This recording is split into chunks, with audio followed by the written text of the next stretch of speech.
ready to reimagine the future of business, far beyond our community, country, and region.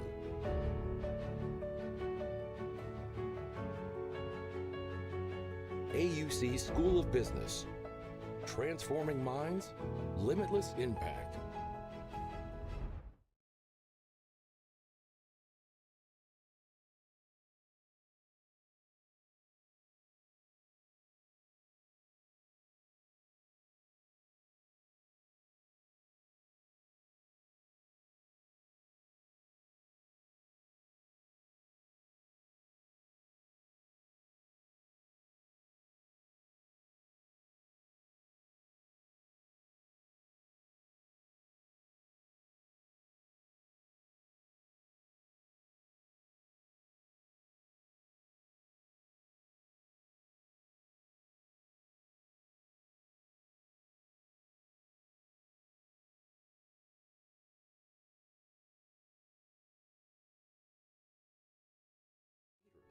Ready to reimagine the future of business, far beyond our community, country, and region.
Move on with our opening remarks. So I will leave you now with the video.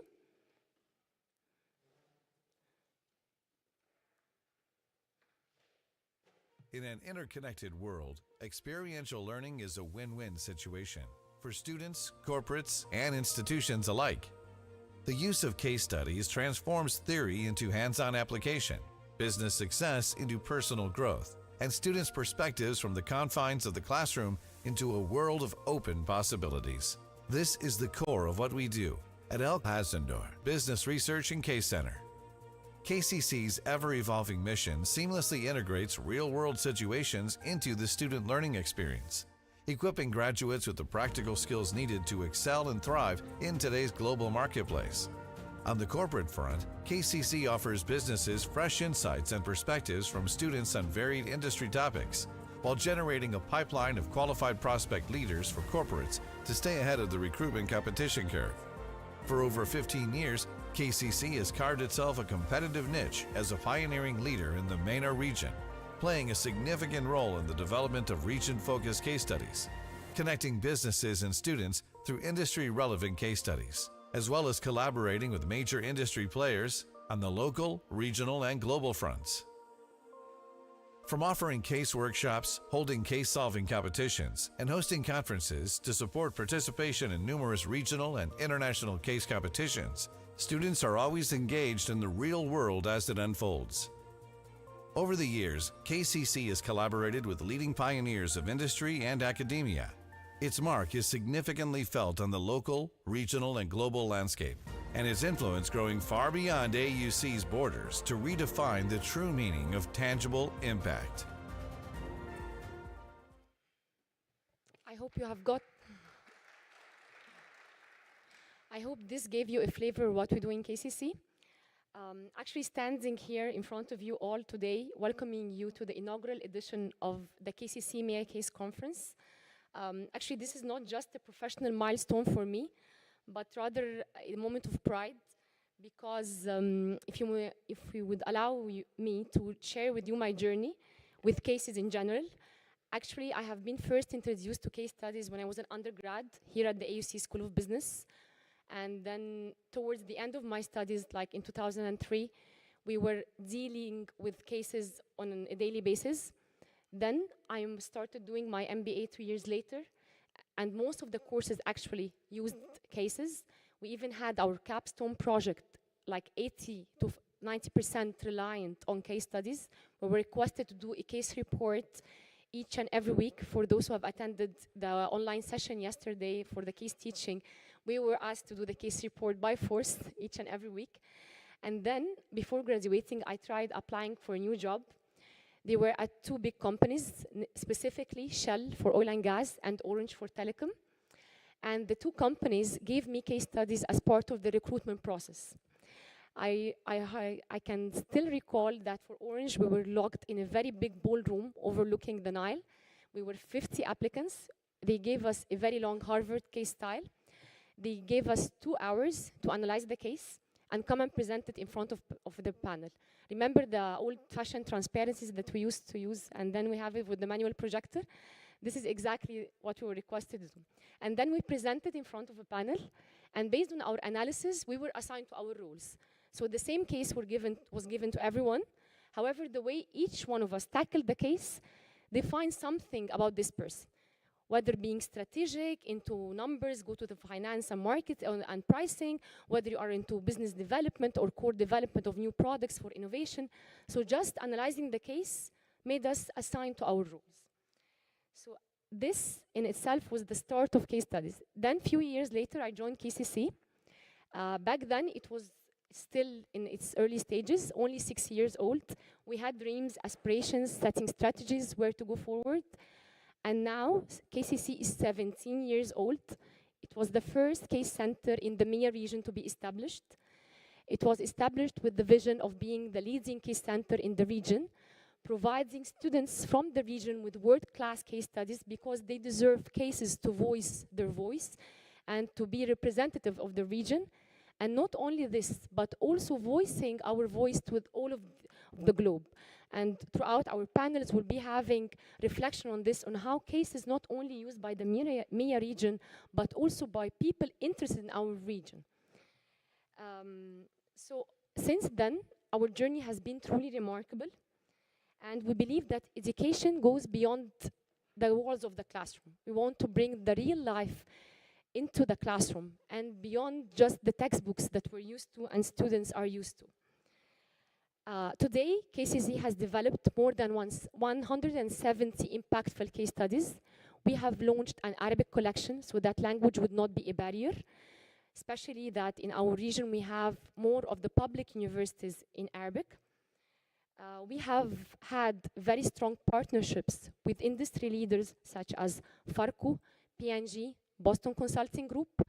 We have also had very long and strong partnerships with prestigious publishers such as the Case Center, Emerald, Ivy, and Sage.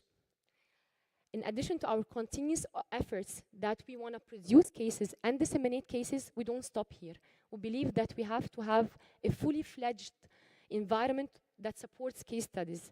And this would not only be by production of cases, by usage of cases, we offer case competitions to faculty, to case writers, and to students, be it case solving or international case writing, which we are proud that we have launched just 2 weeks ago.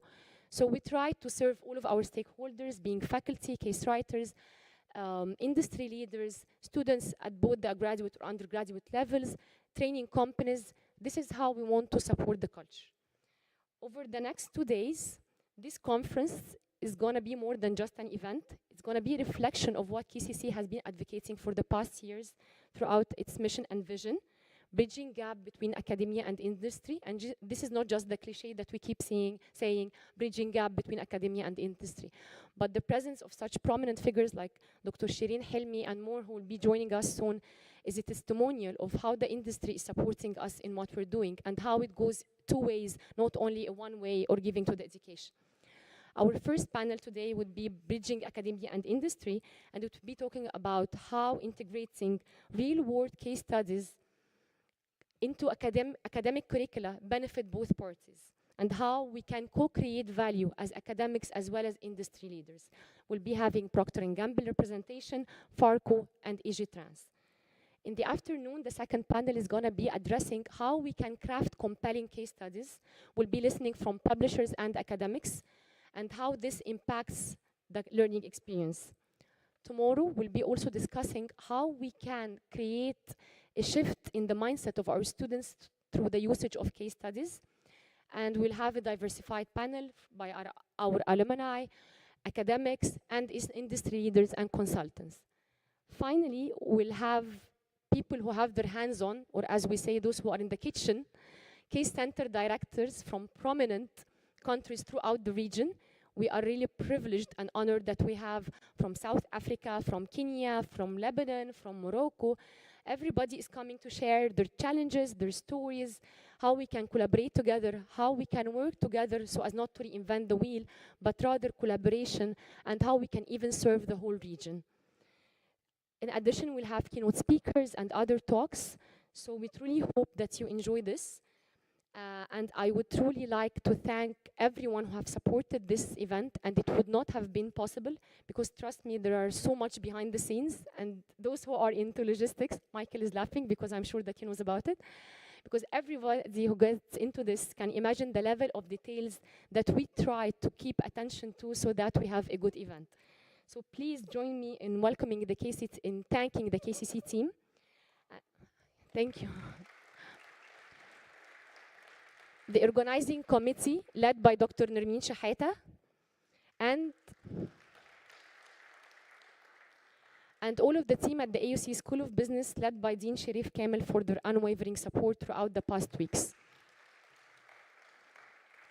I truly hope you enjoy these 2 days and we come up with actionable next steps so that we can support our region. Thank you. I would like now to invite Dr. Nermeen Shaheta. She is Associate Professor of Accounting and the head of the organizing committee of the KCC MEA Conference 2024. Thank you.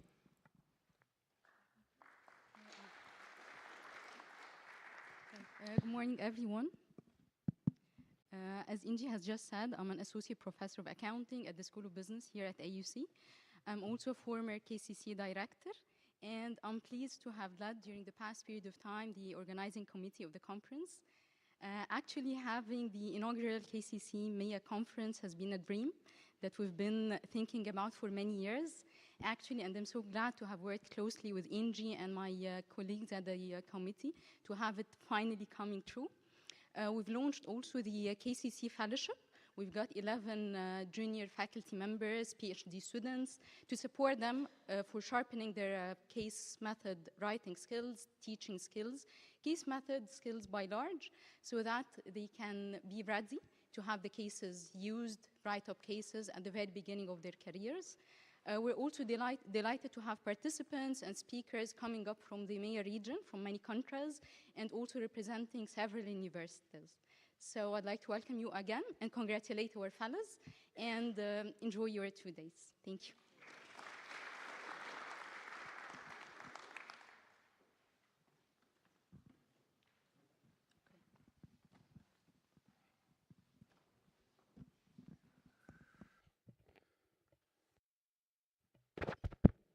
Thank you, Nermeen.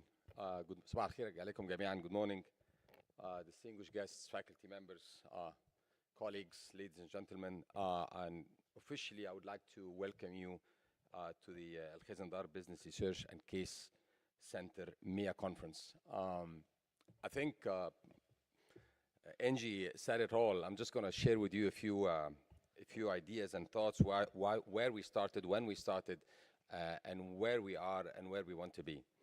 So the idea goes back to 2007 when a good friend and an alumnus of AUC, Hisham Al Khazandar, through a generous donation, thought of having a case writing center at the School of Business. The idea, and this is not a secret for many of us around the world, some of the best business school cases are published by Harvard Business School. Of course, there are others, but these ones stand out. But for us in this part of the world, and for many others, even in Europe and Asia, we usually cover 60–65% of the case, because the remaining 35% are very much US-centric. And that was the whole idea, to try to develop cases that very much relate to our region, that reflect how the region is developing, that will be useful to us as academics, but also to the industry. And this will only happen if there is a seamless and effective collaboration between industry and academia. Does this mean that we stop using HBS cases? Absolutely not. But this was complementary. As much as the HBS cases are US-centric, these ones were very much MEA-centric. Some of them are from Egypt, from Morocco, from Lebanon, from South Africa, from Kenya, from the UAE, and so on and so forth. So the journey started back in 2007. You don't need just faculty to write case studies. You also need faculty to know how to use case studies. And these are two very different things.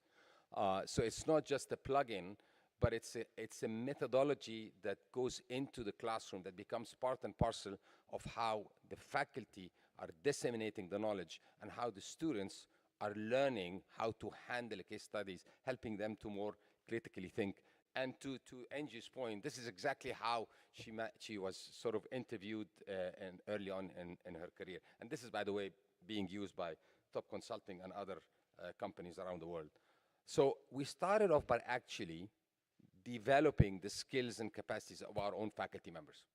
And we reached out to a number of, this is again dating back to 2008 and 9, reaching out to colleagues from around the world, bringing in expertise to share their knowledge with our faculty. Obviously, this has been a continuous process. You never get there because, I mean, it doesn't take one snap at getting trained, but it's a continuous process for the faculty, but also for the students.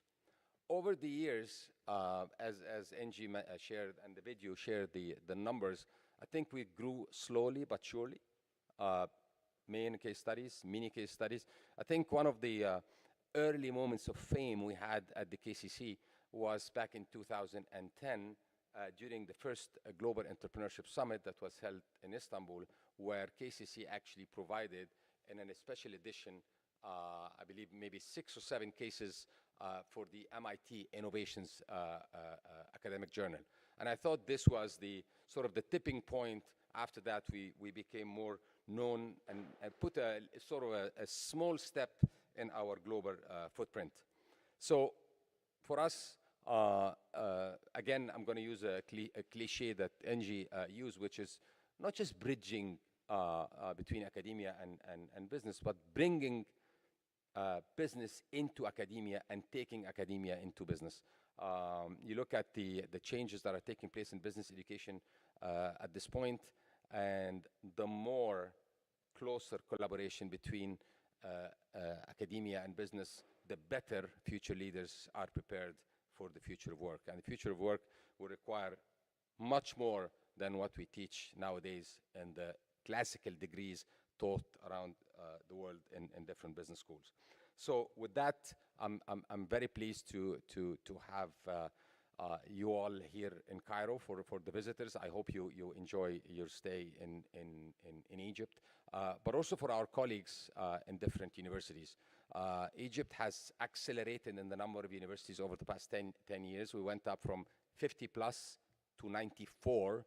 Many of them are local universities, public universities. Some of them are private. Some of them are branches of international universities. And as it's been said a few minutes ago, we're actually reaching out to scale the impact through the Arabized case studies, which we launched 3 years ago.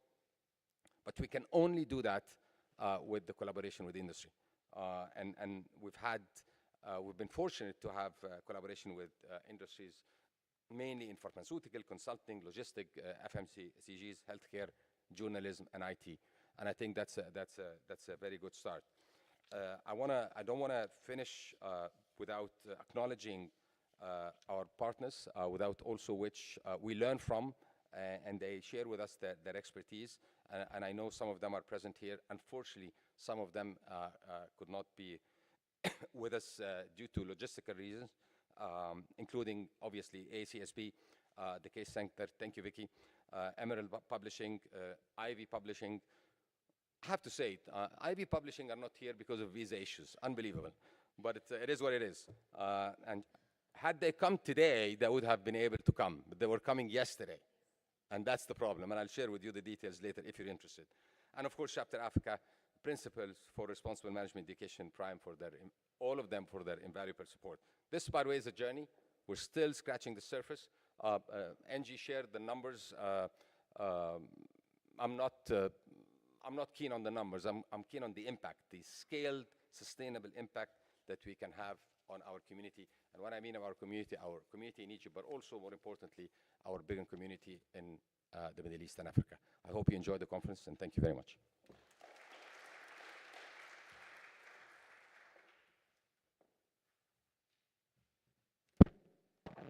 Thank you, Dean Kamel, for, as usual, the spot on. Please join me in welcoming Mr. Hisham Al-Khazandar to stage. Mr. Hisham holds too many titles: the co-founder and managing director of Al-Qara Holdings, the vice chair of the board of trustees at the AUC, a school advisory board member. However, the deepest and closest title to our heart is KCC co-founder. Thank you for being with us here. Thank you and good morning. Sabah al-khair jami'an. I'm going to keep my remarks very brief. I think Inji and then Dean Kamel said it all. But AUC is my home. I graduated, I did my undergrad at AUC, graduated in 1996. And at that time, there were no case studies at AUC. I got introduced to the case methods when I had the opportunity to go do my MBA at Harvard Business School. And I spent 2 years at HBS, read and studied about 1,000 cases during the course of those 2 years. And this was, I graduated HBS 2003. Guess how many of these 1,000 cases had anything to do with the Middle East or Africa? Big zero, nothing. So when a few years later, and obviously, and Dr. Sharif said it, I don't want to repeat it, but the strengths of the case method, learning by experiencing, learning by engaging, learning by interacting, as opposed to just being a passive listener, was transformational for me, as it has been for all students that learn through that method. So, when a few years later, back in Egypt, and after my partners and I had started Qal'a Citadel, when Dr. Ahmed Tulba, to whom I want to give the credit, came, and talked to me about the idea of establishing at AUC a center that would develop cases focused on our part of the world, focused on Egypt, focused on the Middle East, focused on Africa, coming from this broader region. Obviously, it was not a very hard sell. I was convinced immediately. So this is the background, and I'm really just here today to say how proud I am of the impact that this center has had, of the journey so far for the past 17 years.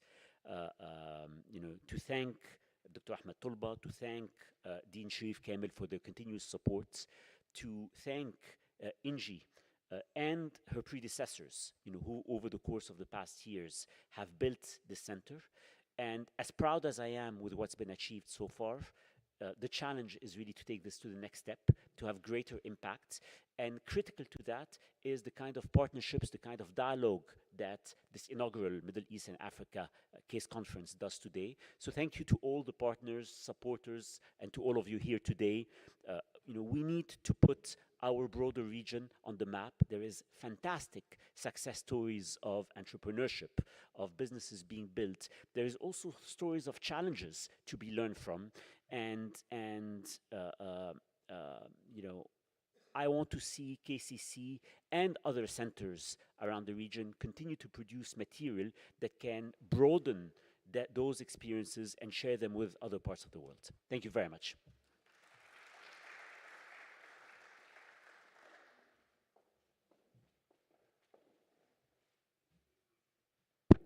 Thank you, Mr. Hisham, for your usual support, and we promise to take it to the next level. Now we'll be having our first keynote speaker. I'm sure that everybody is looking forward to seeing him in person, as I have heard many of you saying, we have dealt with Michael, we have corresponded with Michael, we have sent to Michael, but we have never seen him in person. So please join me in welcoming Michael Goldman. He's the Associate Dean and Professor at the University of San Francisco. He was also the former editor for Emerald Emerging Markets.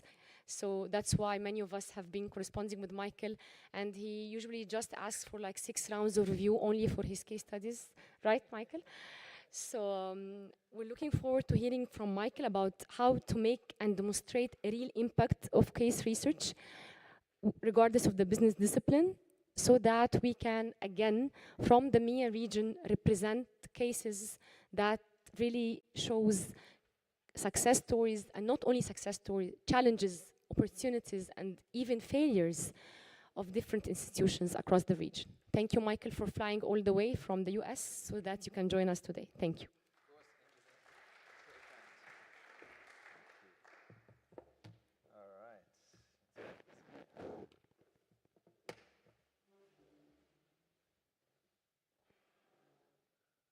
All right, there we go.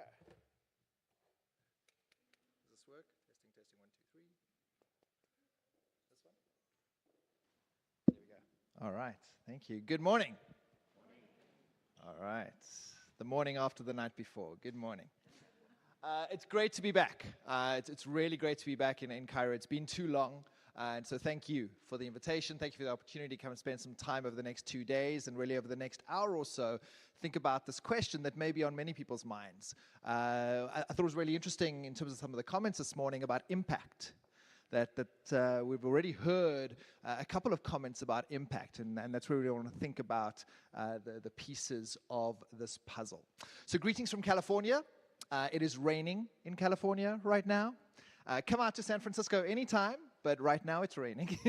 And so it's wonderful to spend some time here and explore a little bit of Cairo yesterday and spend some time with you in the sun.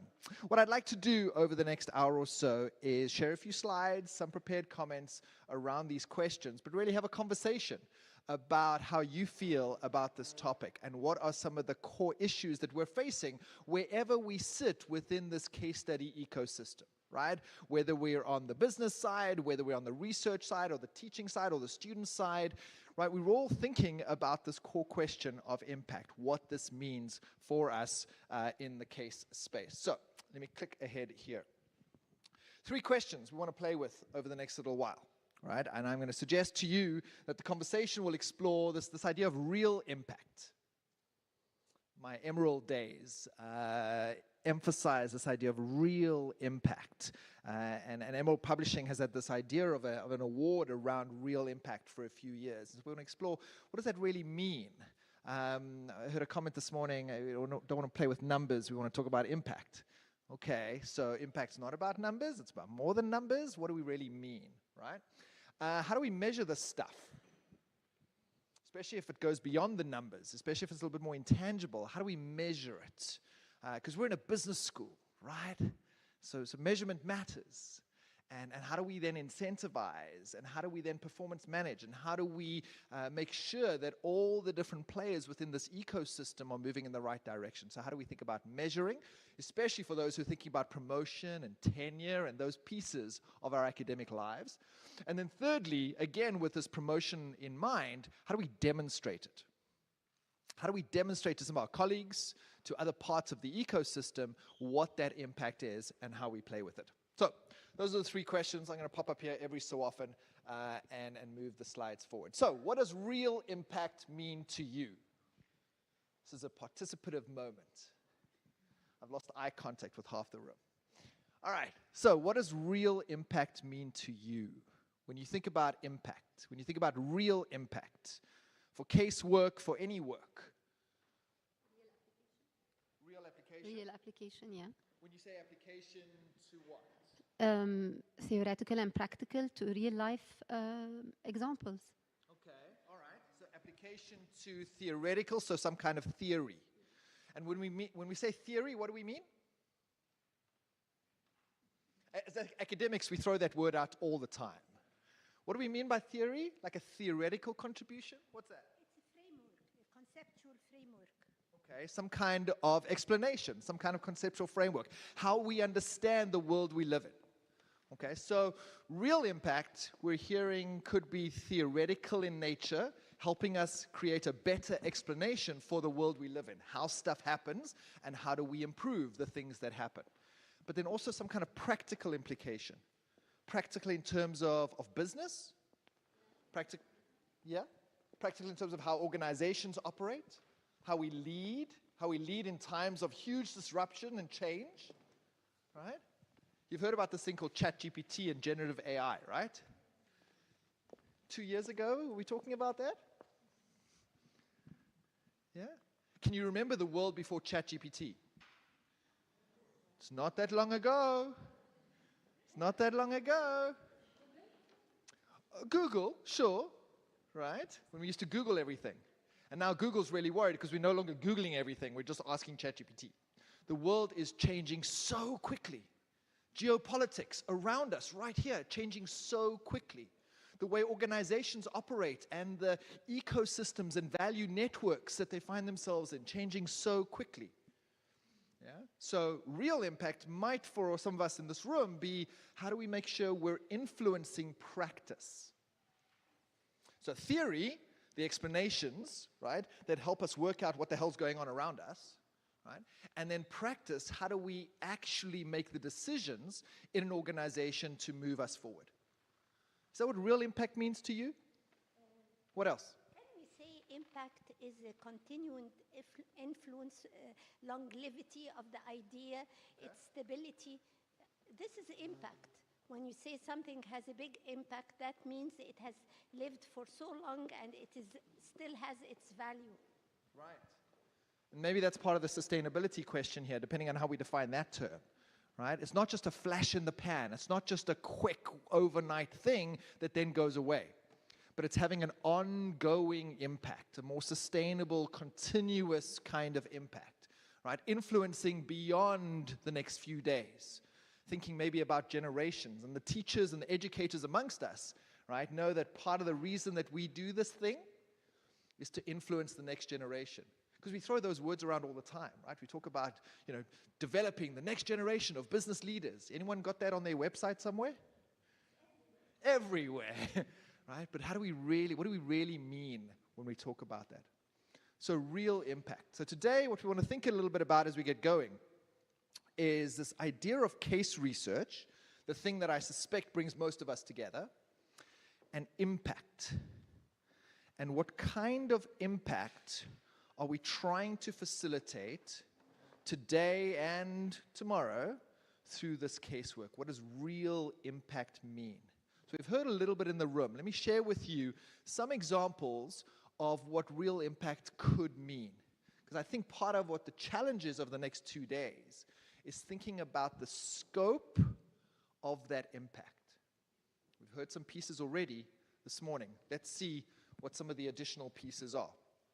So I mentioned Emerald Publishing with their Real Impact Awards. And so this is one of the recent winners in 2024 of the Real Impact Awards. And I thought a really interesting example here, perhaps, to help us think about real impact. So Andriana and Wee Chuao, two academic scholars, two professors, a project doing good and staying well. Hours and hours of mixed methodology study to understand among social entrepreneurs how they do what they do, how they can be successful, and how they can look after themselves in order to continue to being successful. Right? Doing good and staying well. That's their project.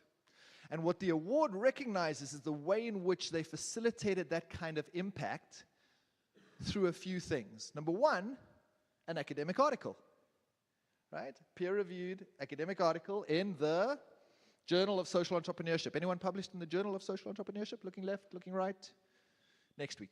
Okay, so some kind of peer-reviewed, right, academic journal article. But that's not why they won the award. They won the award because they created a toolkit for those social entrepreneurs to use out of the research. Something practical for those participants. Think about participant-centered, participant action research, right?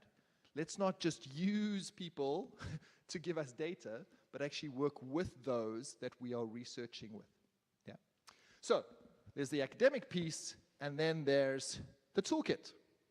And it's a little bit small to see, but I just want to give you a quick screenshot of the kinds of work that they did. So they created this toolkit, and that's used by all the interviewees and social entrepreneurs that they worked with around the world, a lot of them in Malaysia and Indonesia area, and now it's available for free on the website, right? And so they've created this public resource, right? And I think a key question here for us is what kind of firewall, proprietary, intellectual property is related to our impact, right? Especially if we're publishing cases and we get royalties. Right? So it's not free. So what are we putting out there that is accessible to those communities, those populations that we most want to support and help develop? And so part of this award was recognizing these faculty, not just for publishing academically and doing great work that contributes to a theoretical contribution of how we understand this thing, but creating a toolkit that those practitioners can actually use on a daily basis. And you can download it and take a look in a bit more detail. We've heard the story before. Here are some comments from someone you may have heard of if you're in the strategy space. Anybody taught Michael Porter or read Michael Porter or heard about Michael Porter? Yeah, Albert and I were reflecting on the time we hosted him in South Africa. And he had very specific preferences about what kind of soda he wanted as he was giving his talk. But anyway, Michael Porter gave a talk at a North American Case Research Association, NACRA, conference a few years ago. And this is what he said. What strikes you about his comments here?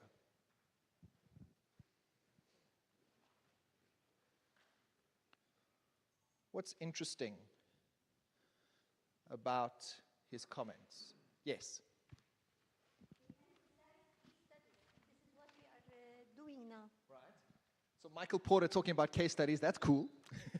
What's he saying about case studies? What's he saying here about how he thinks about the work he has done? To think in depth, longitudinal, carefully crafted. Yep. Right. Okay. So there's this longitudinal aspect, right? So for us who haven't digested a methodology textbook recently, what do we mean? This longitudinal. What do we mean by that when we refer to longitudinal work?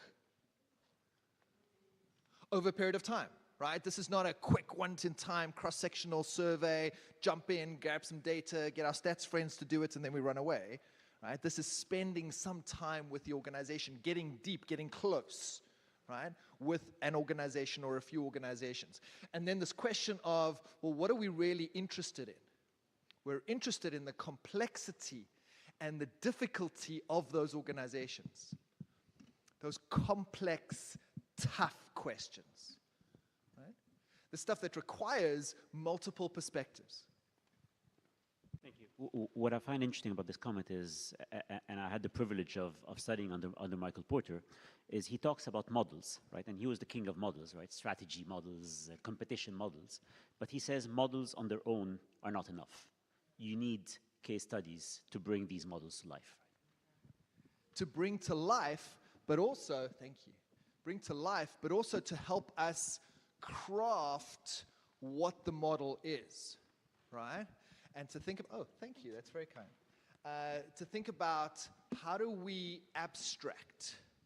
Yeah, Robert Yin, which is a book I suspect many of us case researchers have digested a few times. Robert Yin's textbook on case study methodology is one that we do have to read a few times. Gets a bit dense. But really talks about this idea of generalizing to the theory. Right? As researchers, we sometimes generalize to a population. Right? Our quant friends, right? Our stats friends. But with case research, we generalize, we abstract to the theory, to a broader explanation of the way the world works in order for the people to then make different choices, make better choices, apply better judgment. Yeah? So, Michael Porter, known for certainly a lot of his quantitative work, microeconomics of competitiveness, which would probably be the course you did during your MBA. Tough one, right? Lots of numbers. But beyond the numbers, right, how do we make better decisions? How do we think about that? And so here you're seeing in Porter's work this combination, what I like to think about portfolio of work. As faculty members, as academics, we make a contribution in a bunch of ways. And we'll talk a little bit about that later in terms of impact and measurement. All right, so that's Michael Porter. Here's another Harvard professor. I don't know if Clayton Christensen was still in the classroom when you were around. Did you see him there as well? Oh, there we go. Cool. It's your hit list today. It's your MBA classroom. So Clayton Christensen, many of you will know from the 90s, the book The Innovator's Dilemma. And he was quoted here in an article in MIT Sloan talking a little bit about how he got to those key insights that really built his career, right, in the mid to late 90s. What's he saying here?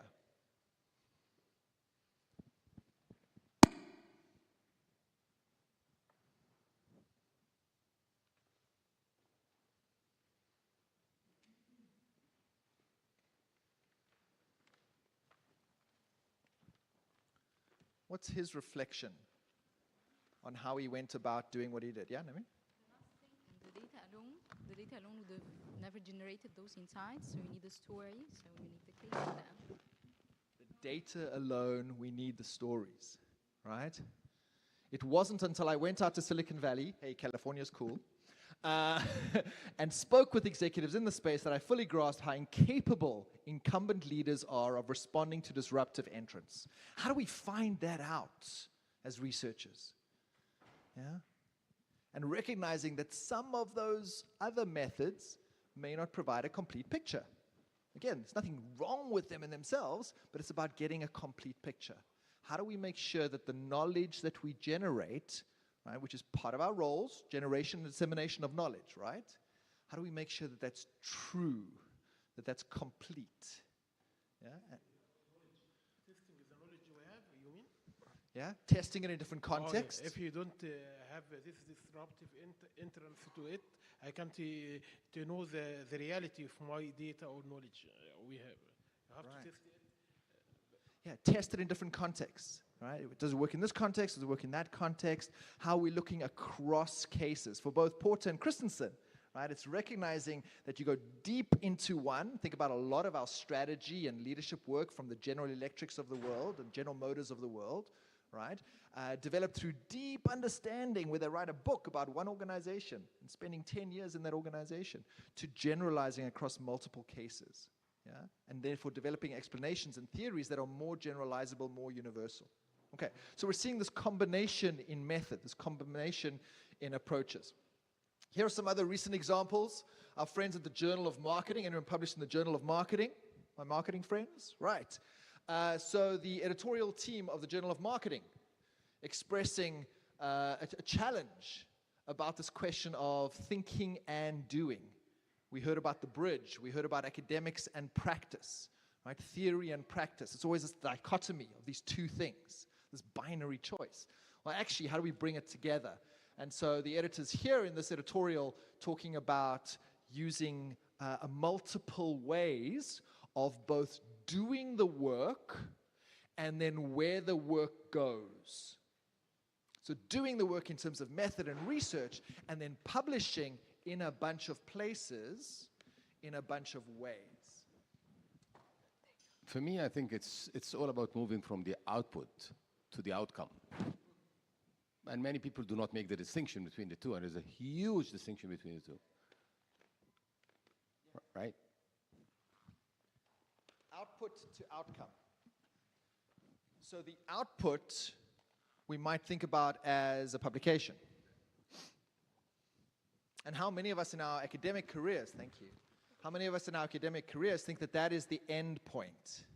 It's on the resume, the dean's going to be happy, I'm sorted, I'm going to move on. Does that happen? It's those other people who are not here today. That happens, right? And we have a little bit of this mindset sometimes as faculty members that the end point, the output, right, or the outcome we care about or have in the past is getting the hit on the resume.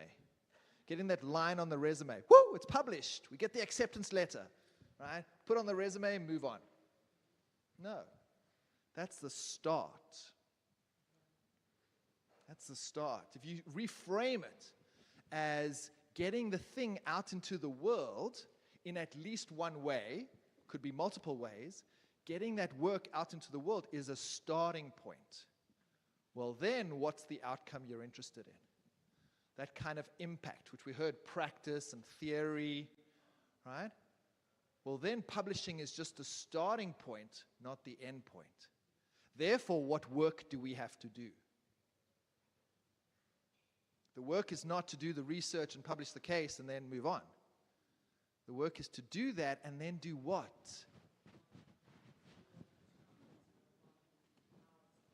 Right. Teach it like crazy. Get a whole bunch of other people to teach the case. And then start thinking about how we could use this case to generate additional knowledge, to generalize further, to compare what we're going to refer to as double impact.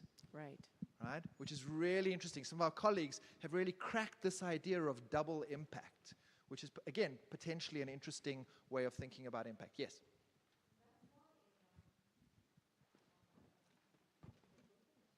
I think you just whack it.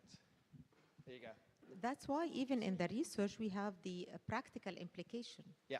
Because as Sharif said, it's not about the output, it's about the outcome. So if the research does not have theoretical and, more importantly, practical implication, it's kind of, I don't want to say useless, but it's going to be on the shelf, and that's it. Yeah. And also on the academic level, case study is very important for, not only for the industry, but for our students, who sometime or most of the time perceive knowledge as boring. What am I going to do with all these theories? Yeah, it's old stuff. Yeah, It's in a but textbook. only through case study they can start value that, no, this is not theory. This is something that you can take with you after Right. graduation to the real industry and to the real market. It is Right. of value. Only then they can appreciate it. Yeah. And only then what we now want to do is they can have some employability skills. So they will also be appreciated by the employer. Exactly. So yeah, case study is a very important part of our education system nowadays. I agree. I would say, as one of our colleagues once said, there's nothing as practical as a really good theory. I would say on that, that this idea of theory being disconnected from practice is perhaps a limited view of theory, right? It's an explanation. It's the way the world works. It's a prediction. It's about, if we do this, then this might happen. It's actually very, very practical. But I totally get students kind of disconnected. The thing about the practical implications section of a typical peer-reviewed article publication, how much effort do we really put in those sections when we write them? Not much? A little bit of an afterthought? A little bit of 2 o'clock in the morning before you press submit? Are those practical implications that we're putting in those journal articles things that we've actually seen businesses do with the theory we've developed or the findings? Typically not. Yeah? They're suggested practical implications. Perhaps if I look in the future and think about how I might act as a manager, and many of our colleagues, not the ones here today, but many of our other colleagues have no idea what it means to be a manager. Right? The way, and I think this is part of our conversation of these 2 days, the way most professors are educated to teach about management is not to be a manager. So how the hell do they know? It's unfortunately also the problem with doctoral education. Right? Most doctoral education prepares you to do what? Be a PhD in what? Research. And then you go get a job as a professor, where you spend most of your time doing? Teaching. When in your PhD do you learn how to teach? So we have these weird disconnects, right? We have people teaching about management who maybe wouldn't know management if it kicked them in the ass. Right? And we have people who need to spend most of their lives teaching who maybe haven't learned how to teach. So as institutions, we have a real challenge here to make sure that the people we're bringing in are equipped to do this. So Greg Fisher, who is a good South African, who's now hanging out in Indiana, in Bloomington, Indiana, working in their MBA program. He was the editor of Business Horizons, a really interesting journal, publication. And he put out this post on LinkedIn a while ago, talking about this question of practical implication, right? And saying, really challenging us as academics to think about where should we be writing? Who do we write for? Do we write for the dean? As a dean, I can tell you that that's a good idea. Do we write for our colleagues? Do we write for other academics? Do we write for PhD students? Do we write for business people? If you publish an article somewhere, a peer-reviewed journal article somewhere, there's a whole bunch of business people that immediately log in and read it. So most of our traditional academic work is writing for each other. Right? And so what Greg's challenging us is this question of practical implication. If we are publicly funded in some way, if we are partnered with business in a strong way, if we're educating really the next generation of business leaders, shouldn't we be engaging with business in some way? And I agree with you, case study certainly is one way of doing this. Greg's challenging us to think broader than that as well, and really thinking about relevance to stakeholders.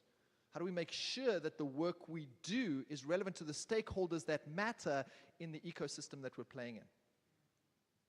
Yeah. And then reinforcing the impact on teaching, right? Obviously, the people who come through our classrooms as undergrad students, as grad students, as exec ed, as company-specific programs, whatever it might be. Those are critical stakeholders, critical ways in which we make that impact. I just want to confirm something you just said. 3 years ago, 2021, according to a survey amongst 10,000 leaders in business schools around the world, and that means deans, associate deans, chairs, and so on and so forth, only 5% qualify to be leaders. 5%. So to your point, they were not trained to be leaders. It just happened that they are leaders. 5%. Yeah, and as deans, we could say, you know, how do we learn how to be a dean? I don't know. We learn it on the job, right? And then when it doesn't work, we go back to being a professor, and we talk about how we know about leadership, right? And so let's recognize that we have some work to do, right? And certainly, you know, as we think about case research as a partial solution to some of these issues, we need to hold up the mirror, right? And make sure we're asking ourselves some fair, tough questions about our abilities, our colleagues' ability, and how we can work together to make all this better. Cool? Okay. So, I got one or two more examples, and then we'll move to the second question. Anjan Ghosh, who is a Paul R. Lawrence Fellow at NACRA, which is a fellowship for emerging case research writers and teachers around the world, from Kazakhstan, or India, and now Kazakhstan. And he gave a presentation at the October conference in Orlando for NACRA about this double impact that he has started to achieve. So he wrote a case study with ISB in India, the Child in Need Institute. And so spend some time, as we all do, working closely with this organization, social entrepreneurship, understanding the charity, understanding the work they're trying to do and the impact they're trying to have on their beneficiaries, all the organizational process stuff, wrote this really great case and published, and perhaps like some of us then decided to just move on. Until the organization kind of kept calling him back to talk more. And some of his colleagues said, well, what about that thing we saw at CINI? And so some of the themes and the issues that came out in the case kept coming up over and over and over. And so he went back and gathered some more data and had more conversations, and then published one of the top 3 articles in the Academy of Management Journal in 2023. He published on double weaving, the bottom-up process of connecting locations and scales to mitigate grand challenges. Sounds like an academic article and you've all fallen asleep, right? But it's this theoretical contribution from initial case work. So this idea of double impact. And we're seeing a number of our colleagues around the world starting to experiment with this. And the idea here, as you can see, this is Anjan's process that he shared with us in October, right? Is you go in and write these interesting cases about relevant local organizations, brands that students want to hear about and understand how things work. You're making a theoretical contribution, especially in the teaching note, otherwise known as the instructor manual, in the case study, right? That's a critical component. Remember, the case study is not just the thing that students get, right? The teaching note and instructor manual is critical. It's one of the ways we'll talk about demonstrating scholarship. Right? And you get the teaching case and the publication. But then there's an opportunity to continue to do this feedback loop, go deeper, gather more information, right? He spent 1 month gathering data to do this case, spent 4 years continuing to work with this organization and others to then develop this top-ranked article contribution. Double impact.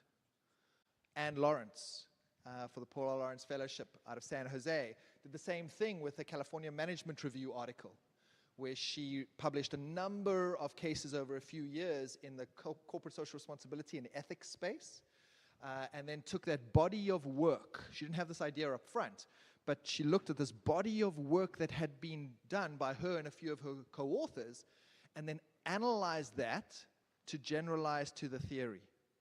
And then wrote a really great piece a few years ago in the California Management Review, where the cases were the raw material, the cases were the data. This double impact idea. right? And so the idea is about making an impact as academics, as professors, in more than just one way. That's what we want to challenge us to think about today. So that's the first question. I'm going to come back to that model in a second. So that's impact. Measurement. How the hell do we think about this? We heard this morning that numbers is part of it, but perhaps might not be everything. Now, we've had a lot of critique of numbers. This is a quotation of a recent article. Do you agree?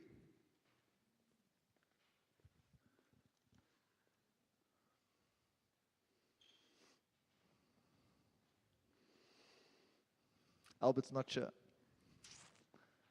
This was published on an AACSB website. The limitations of journal-based metrics, July this year. We've had some other critique of some of the existing models. Organizations like Responsible Business and Prime and others involved in management education for the world, need for new measures. And then some of you might know about the Declaration for Responsible Accountability, really challenging how we think about assessment and accountability of academic work. So deans are aware of this stuff. As administrators, we're seeing all this stuff, and we're wondering what our professors are doing and what they're writing in their resumes and what they're writing in their promotion letters to us. And we're thinking, so are we okay with the way we're doing this? Are we okay with the measurements? Where are we getting pushback on these measurements? And so there's some open questions emerging here for us, right, around measurement that we want to think through a little bit more. In full transparency, I have to say, I'm the chair of the board of ACSB. So, yeah, absolutely. Absolutely. Absolutely. Okay, there you go. The official AACSB word today. All right, so there's some limitations. And so let's think a little bit about some solutions. Here's one set of solutions, right, from DORA, from the Declaration Group, right? Let's think about targets for research diversity that recognize different research styles. How do we think about that in our departments, in our business schools, in our academic units, right? How do we think about that in terms of our missions and our strategy, if we think about AACSB, accreditation, etc.? Right? Adopt more diverse and personalized research objectives for each faculty member. Not a one-size-fits-all, right? Because we know our professors are not all the same, right? Right? Not all professors are the same. It's a wide variety of professors. But we sometimes treat them all the same. And our promotion committees treat everyone as if it's one thing, right? So we wouldn't manage our staff like that, right? Where's my HR, people management people in the room?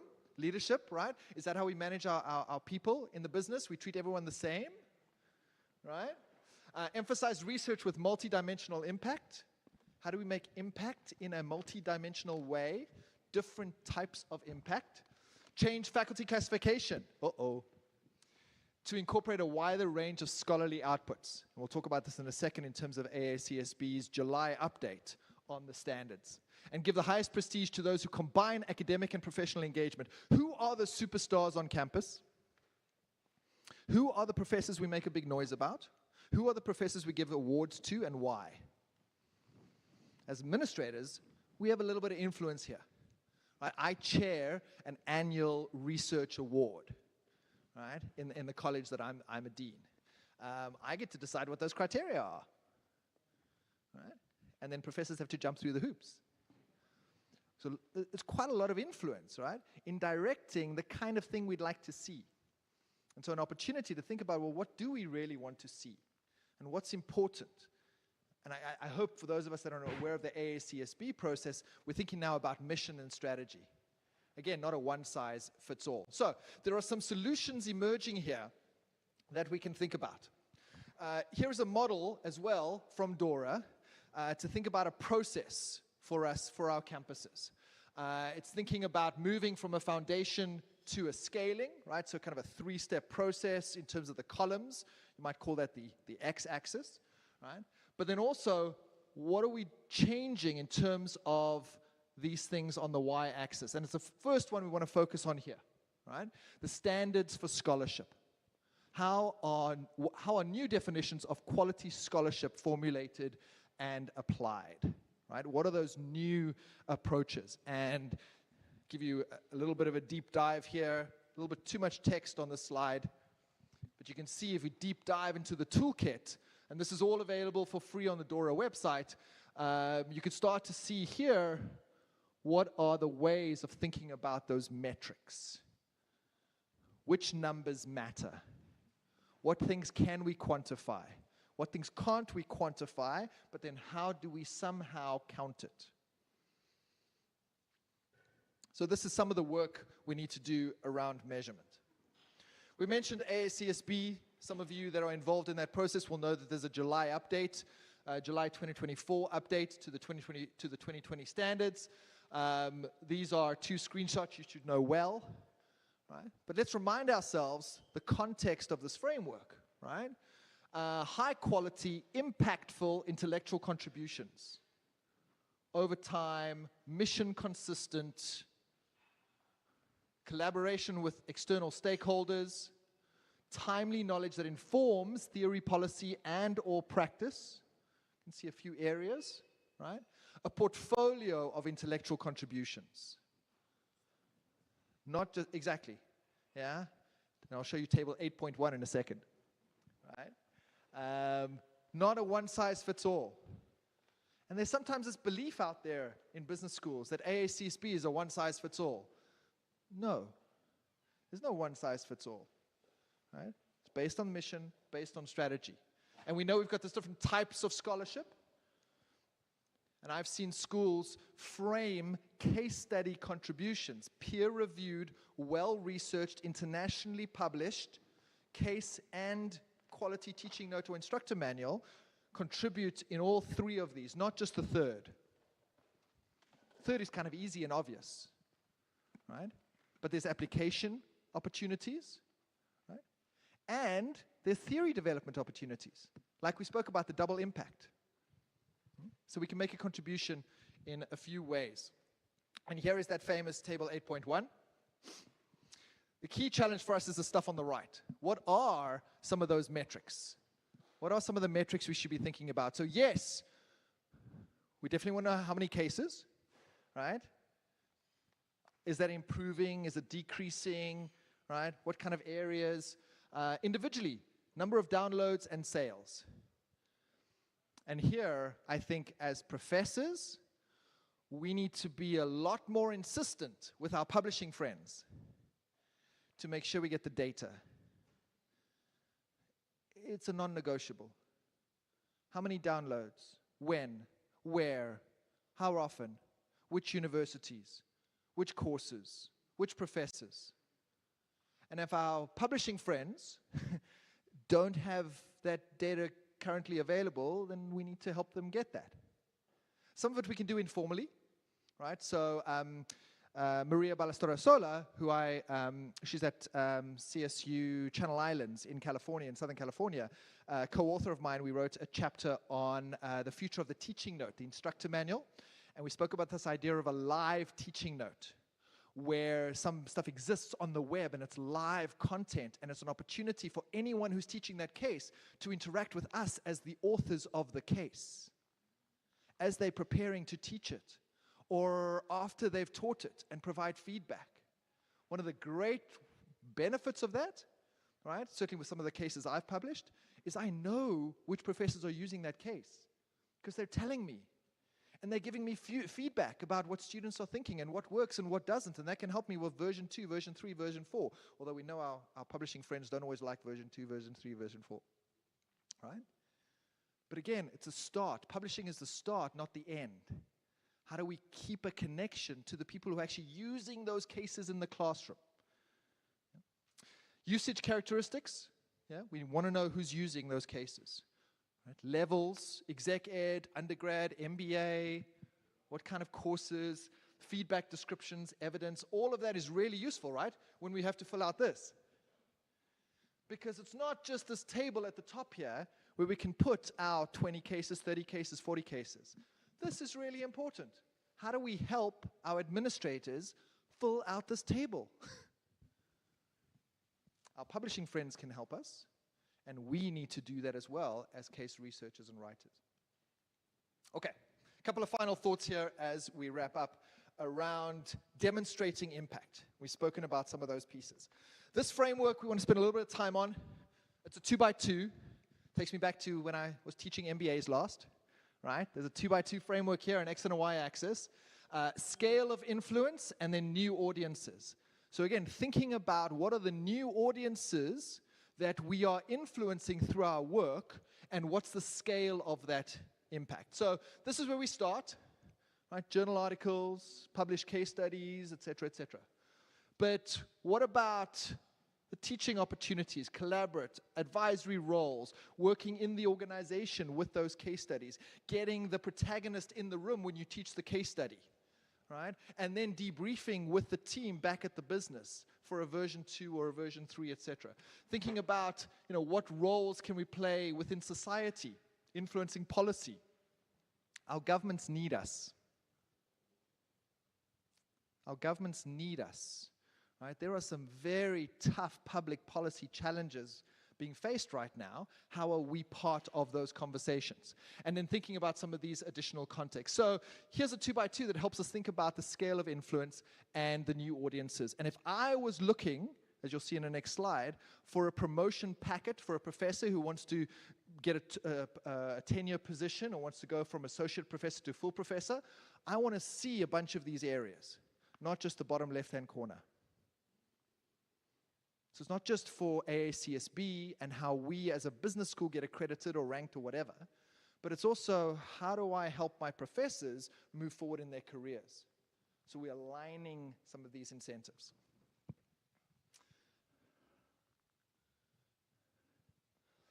So final thoughts here from the University of San Francisco. This is our promotion and tenure guidelines. So it's from our collective bargaining agreement. All our faculty are in a union.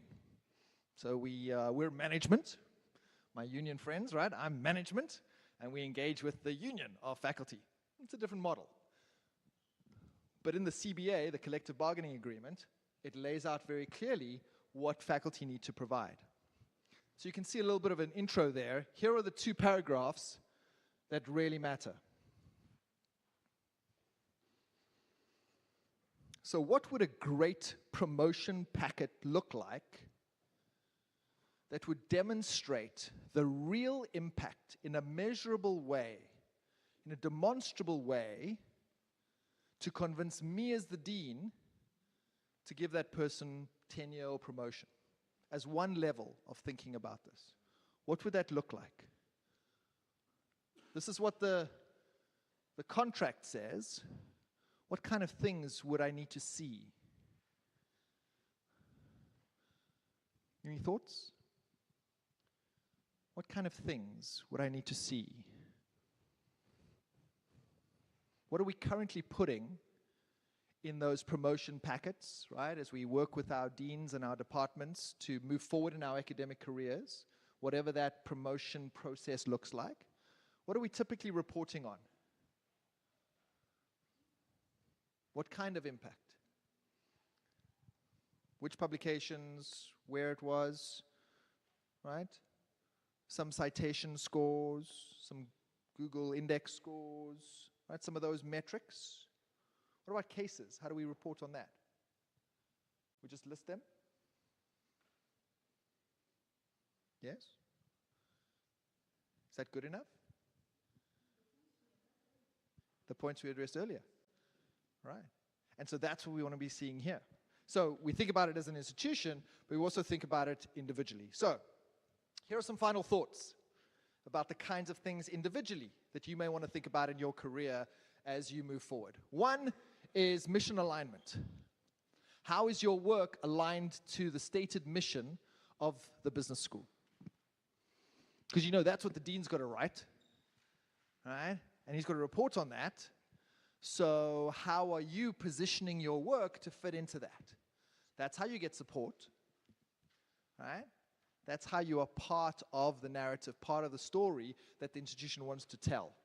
Internal collaborations, much harder to say no when there's 5 of you as opposed to 1 of you asking for something. Internal collaborations, not just external collaborations, right? So the case center here is a great example, right? How are you collaborating internally? Make it really hard for us to say no. Right? Annual reviews. Whatever your performance review process is at your institution, make sure that you are not just raising things once every 4 years or 5 years or whenever there's a promotion, but how are you raising things every year or whenever there's an opportunity to talk about that narrative, to tell your story. Collect data constantly. Right? Professors complain to me like, putting this promotion packet together takes months. I've now got to go and find all the stuff over the last few years. Well, that's because we're not doing it all the time, right? We need to be gathering this information all the time so we're able to tell that story. Obviously, the CV, the resume, details and descriptors, right? So you put in some of those metrics, right? You talk about what kind of impact. You talk about the numbers, right? And then in the narrative, the opportunity to include a whole bunch of additional evidence. And then other evidence from other people. So who are the professors that are teaching your cases where, who've taught them for many classes, what's the feedback they're getting, who are the professors who are using your cases in consulting work with organizations in other parts of the world, and the businesses that they've been consulted to are now improving their revenues by X. Right? Because most consulting projects result in some kind of improved financial performance. Otherwise, the consultants don't get paid. So in what role, perhaps, were your cases playing a role in that? Cases used in MBA classrooms or executive education classrooms. How are we measuring as an institution and as professors the impact of that education over time? Right? And the cases may have helped contribute to that. So how do we capture some of that value as part of our narrative? Think about the cases, right? The 1,000 cases in the MBA. Which of those cases contributed to what kind of decision making that led to what kind of financial performance afterwards? What kind of ideas for new product development? Yeah? Is this hard work? Is this more than what we're currently doing? Is this more than what we're currently doing? Are we keen to do this? Yeah? It's not easy. Right? But if we want to make a real impact, and we want our organizations, our institutions to be able to communicate that, and for ourselves to communicate it, this is part of the job we need to do. All right. I know I've gone over slightly in terms of time, so I'm going to be booted off the stage any moment. Any final questions? All right. I look forward to talking more with you over the next couple of days. Thank you very, very much.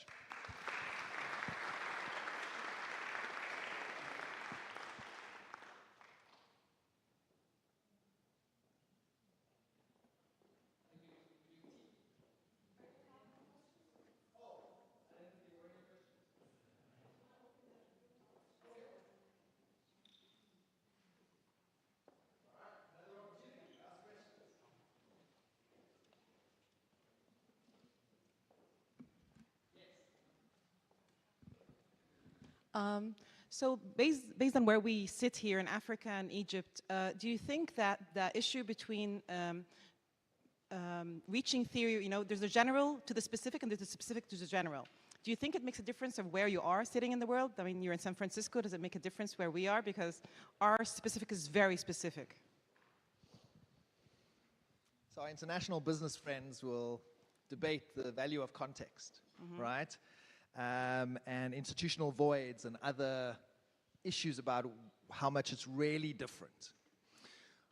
I think whether you believe that context is the overriding driver or whether it's a small driver, decision-making is decision-making. And remember, what we're teaching in the cases are a number of levels. We are teaching context, right? And for many of the professors that I work with in the US, they want their students to understand environments in which they do not currently work. Okay. So there's value in understanding the other context, right? That's number one. But number two is we want to teach them some kind of capability so they can do things, right? At the end of this case session, a successful student will be able to do X, right? And that may be more context independent. So I think both matter. I think publishing cases from around the world for use around the world is a really smart idea. And we want students everywhere to be prepared to make a contribution everywhere. Are there gaps, right? Especially in emerging markets? Absolutely. I spent a bunch of years with Emerald trying to drive that message, right? And making sure that we have more stories about more decision making from more emerging markets. I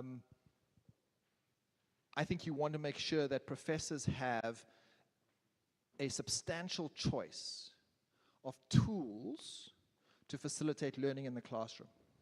That includes Amazon and Apple and General Electric and a whole bunch of firms that students know locally and a whole bunch of firms in places they've never been and have never heard of, right? And so, yeah, I think you want to have that full portfolio.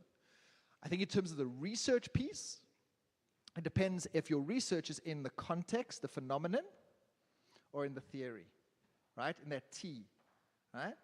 And so if you're studying the context, then a range of cases about decision-making in that context can help you come up with some really better theories about doing that, right? And some of the emerging market theories have come out of that space.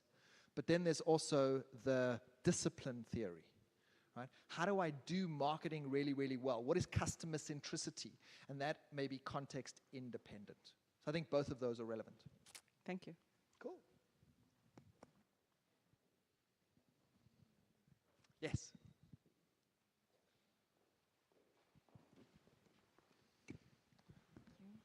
Hello. What about teaching with a corporate background? I mean, teachers with corporate background might be more efficient in case studies usage or not? We love managers. We love managers in the classroom. But managers have a very limited understanding of what learning means. Managers are not by default teachers. They're great storytellers. They can tell you what they did last week, and they can excite students and inspire them and challenge them, and that's useful. But do they know about pedagogy and andragogy? Do they know how to facilitate learning? Do they really know about Bloom's taxonomy and what kind of capabilities we're trying to develop? Do they really know how to ask multiple questions and trigger things and have follow-ons? Do they know how to mine things and really think about assessment? Do they know how to build a rubric? There's something about being an educator, a facilitator of learning, right, that many of us have as part of our jobs that most practitioners in business have not had the exposure to, right? And it's not dissimilar to new PhDs that arrive with their research PhD and then have to get into a classroom and do this thing they've never done before, which is teach. So, do we want managers in the classroom? Absolutely. Do we want managers involved in teaching cases and being the protagonist in teaching a case, their own case or other cases? Absolutely. I think institutions need to do much more work to prepare people to shoot the lights out on facilitating learning. Because that's what most of us are paid to do most of the time. But we're not trained to do that really. We learn it on the job. So whether it's a manager or a new PhD, I think the same rules apply. Students love managers. They love the experience. The brands are great. The stories are great. But what did they learn? No, it was fun. It was a fun class.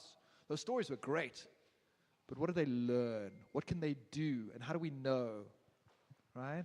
Where's the assessment of learning? Tell me about the external peer review of that program or course learning outcome.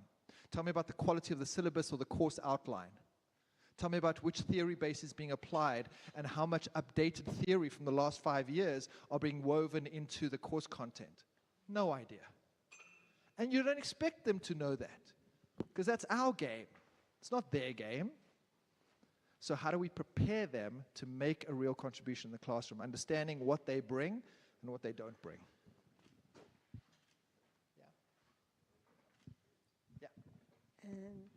I have almost 25 years in corporate life. Then I entered academia. And I'm sorry, I don't agree very much of what you said. Industry and corporate life is not storytelling, it's cases. It's every time you relate to students your experience, it's more than a case study. It is a success story or a failure story. They learn from you. The way you practice your, even when you design your model or you design your lessons, it's much, much, I'm sorry, yani, I'm biased. It's much, much better than a pure academician that is book-oriented and he has nothing in his life except the university life. Sure. I absolutely agree with you that the two extremes are problematic. That the extreme of an academic who might be in an ivory tower and hasn't worked a day in their life outside the university, that's maybe harsh, but they're on this side, right? And all they really know is the textbook and maybe some journal articles, right? And they, you know, they wouldn't really know what happens in a business. And the other extreme that I mapped out, which is a business person who has some really great experience in a context, addressing decisions in a context, but perhaps not being able to generalize that beyond the context. Both extremes, I think, are problematic for us. We want to try and bring both into the middle, right? And for our managers who come into the classroom, part of the challenge is good old research challenge about the sample of one. So that's a great story about a great set of decisions in those environments. Now, how might it play out in a different context? How generalizable is that experience? And the model that the manager has from the 25 years in a context or in a few contexts, great. Is that model generalizable? Have we been able to test it? And that's where a little bit of the research side can help, right? To say, well, let's look at what practice might be leading. And totally, in business schools, practice often leads, yeah? So absolutely, comes from this side, but we need to make sure that we're applying good scientific principles so that the knowledge we're teaching is generalizable beyond the specific.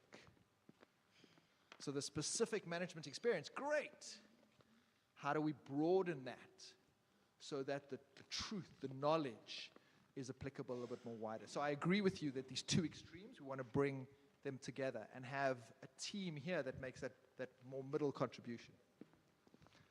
Great. Thank you. Okay, thank you so much, Michael, for the inspiring speech. Now we have our coffee break. We'll just shorten the time a little bit, so we'll have it till 11:50. So please help yourselves, and let's wait for the next one.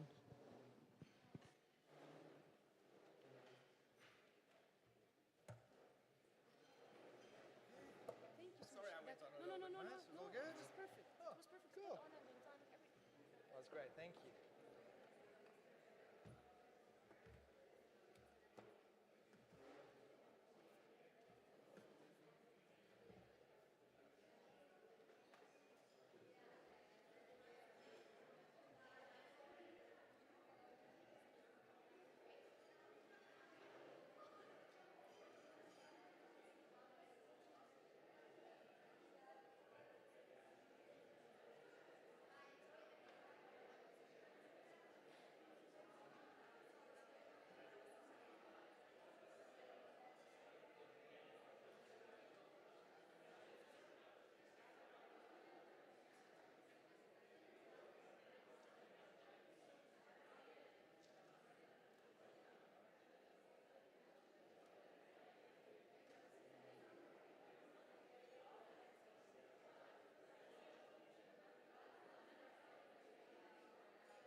a course for strategy and business policy in Central Michigan University, where we studied around 12 case studies from Harvard Business School.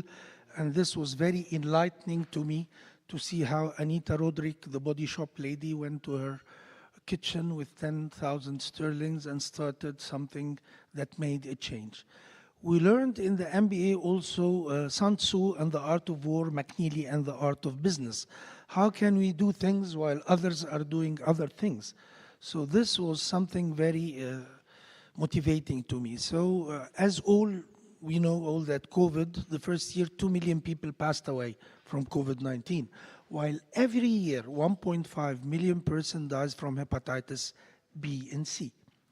But with COVID, they die in 20 days. With hepatitis, they die in 20 years. So everybody is frightened from COVID and nobody cares about the hepatitis B and C. The treatment was for $100,000 per person. And by that time, they said Egypt had 10% prevalence, so we have 10 million, so it's $1 trillion. So we started by advertising on a double-decker at a conference in Sharm el-Sheikh in front of His Excellency the President of Egypt. This was on March 2015. We said 2020, Egypt free from hepatitis C. So one of the leaders of the Ministry of Health, he said, I'm going to put you in prison. You're telling the president that we're doing that. And he got me 2 years in prison, but luckily I got out of it. But if there is a will, there is a way. You have to go through, go under, but do it. So we worked with getting collaboration between academy and research centers and industry. So with hepatitis C, the product was not patented in Egypt because they made publication more than a year before filing for the patent. Yet, the API, the active pharmaceutical ingredient, it had a patent. So we got a research institute that designed a new way of making it. We registered it. Then we went into economies of scale. We bought the first kilogram for $1 million. We went and we asked for a piece of land to build a factory for raw materials. They said, no, we cannot give you this. The minister is in prison after the 2011 act. And this. So I got a factory from one of my friends. He was making towels and got 20 people from Italy. They broke the ceiling and they made it, and we got accreditation from WHO. So instead of buying 1 kilogram for $1 million, we produced 10 kilograms for $1,050,000, 100 kilograms for $1 million, a ton for $1 million. So when the box was $33,604 US dollars, we gave it to the government for 1 Egyptian pound. Not only this, we bought mobile clinics because most of the people doesn't know that they have the disease. So we said, حلل وطمن. We got Hamai to make a concert, and 15,000 young people, they make it, and then we introduced it to His Excellency the President. He made 100 million صحة. 60 million Egyptians were analyzed in 1 year. And all people who had the disease were cured. There is also another thing. When I was invited to the United Nations High-Level Secretary General High Panel for Access to Medicine, 10 years they were meeting. WHO, WTO, WIPO, activists, patients, multinationals, each was pulling in a different direction. But I made my doctorate degree in interpersonal conflict management. And I made a diagnostic kit. If you go to the doctor complaining for your liver, they say, make this analysis, make this CT scan. If you go with dementia, mental, also you make analysis. What about the spirit? You know, we found that Egypt had 5% hepatitis C and 95% spiritual illnesses. 95% of our people having PhD. Did you hear this, Michael? 95%, which is pull him down. Why you? Why not me? So we started working on different things with multinationals like DNDi, Drugs for Neglected Disease Initiative, WHO, and governments like Malaysia, where we made a new chemical entity, a new drug that helped others and cured many people. So getting research centers, getting institutes, getting industrial companies working together, win-win, this will make a good case study. Thank you very much. Thank you, Dr. Shireen. This is very, very inspiring, and it tells you how deep and contextual the cases could be, and such a situation is very close to our hearts. And when students get exposed to something like this, especially at the competition, it was very, very exciting. So you can imagine how the discussions were. So thank you. I'd like to move to Karim, and of course, before introducing Karim, I have to introduce myself as an ex-Procter & Gamble. So it's an honor to have you, of course, in the company. It's very dear to my heart. And it's not just about the experience and the case studies, but also the involvement of P&G with the school has been immense, especially in developing competitions. And actually, P&G has been writing cases themselves. The team there has been writing cases to introduce to our students, and has been unbelievable. This partnership has been there for long, so I'm sure Karim will give us a little bit more about it and give us some insights from his side. Thank you. Thank you, Dr. Tolba. Hello, everyone. It's a pleasure being here. First of all, being part of this esteemed panel with amazing, inspiring stories and great experience. But also being here with Dr. Tolba, who even Inji was saying is the co-founder of the KCC, and Dr. Sharif Kamel, who I've known now for more than 20 years. So just to remind everyone, I graduated actually from AUC in 2005.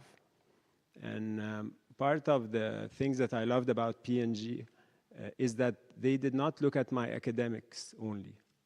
So you might be surprised, but although I'm leading the company, I might have been one of the lowest GPAs who applied during that year to the company. Okay. Now, some of you might like that, some might not, and it's okay. But what I try to do with my kids, for example, is that I try to teach them not to be the best or the number one academically, but it's a holistic experience. And this holistic experience is demonstrated big time in the KCC challenge. So this KCC challenge has been on for around 10 years. This is the 11th year that we've been partnering with KCC for P&G, which is a program we now call Stand Out. And I was there 10 years ago because I've been in P&G for 19 years. So I was there 10 years ago when we started the challenge. And I can tell you that today, part of my leadership team, so directors in the company, are graduates of this program. This is how good the program is. And as we look into why is this case challenge important for us, first of all, it gives the opportunity for students to actually experience work before joining a company or doing a startup. And today the options are a lot. Different industries, different types of work, different job market approaches. And it's important for students to get that experience early on. During my days, for example, we were just discussing, we didn't have a lot of startups. It was either you worked in a multinational or a big local company, or your parents had a company. That was it. And if you got into any of the three, your parents would feel like their whole message is done and they can rest in peace. Okay? Reality is today the options are a lot. With technology changing, we need to upskill ourselves. And I think these case studies are also important for the academia group. When I look at the people who are leading the education for our new generations, and my kids are 14 and 13, so I'm experiencing it right now. I don't think everyone is ready for what's coming. And I think these cases bring that on. So because companies share what are the real business challenges, what are the technologies that can be used. Students are more developed than when I was in college, for example. Those who join today are much better than me when it comes to technology, when it comes to their soft skills, when it comes to their thinking process. They're much faster, and that is a good thing. So, you know, when you hear someone saying, for example, yeah, our generation was better than this new generation, they don't understand anything at all. If after 20 years of work, I hire people who I think I'm better than them, then I either hired the wrong person or I'm the wrong person, right? So I think it's very important to mix these types of case challenges on an ongoing basis. And one of the things we've been partnering with AUC on is the co-op program. Did everyone hear about the co-op program? Okay. So I'm sorry if I'm going to take a bit longer. So the co-op program is actually that a student spends one full semester and gets credit working. They don't take any courses, not a part-time student, but actually working throughout for 6 months. Our last 3 hires in P&G were co-op students. It's a great opportunity for us to see them in action, regardless of their GPA, regardless of their academics, regardless of their experience, even in extracurricular activities. It's a full 6 months head-on program where we give them not every 2 weeks you go to a function and you photocopy paper or you, no. It is a project that we really want to solve for. It's a clear business challenge. And even if they don't get to the right answer, we follow the process and we look at how they approach the business. And this is why we've been having very good leaders throughout in our company in Egypt. In the last 40 years that P&G has been in Egypt, we've had 5 Egyptian GMs. The 5 proudly are all graduates of AUC, different majors, but they've all been, what helped them get there, big time, was their experience beyond academics. So this is why I think these challenges that we have, that we actually export even globally, with the solutions that students come with and the innovation and the ideas, are very helpful for us on the business, but more importantly, on developing our future leaders for the company and the market in general. Thank you. Thank you very much. I would like to go back to Ms. Abir and ask her, the industry that you're in is quite complex.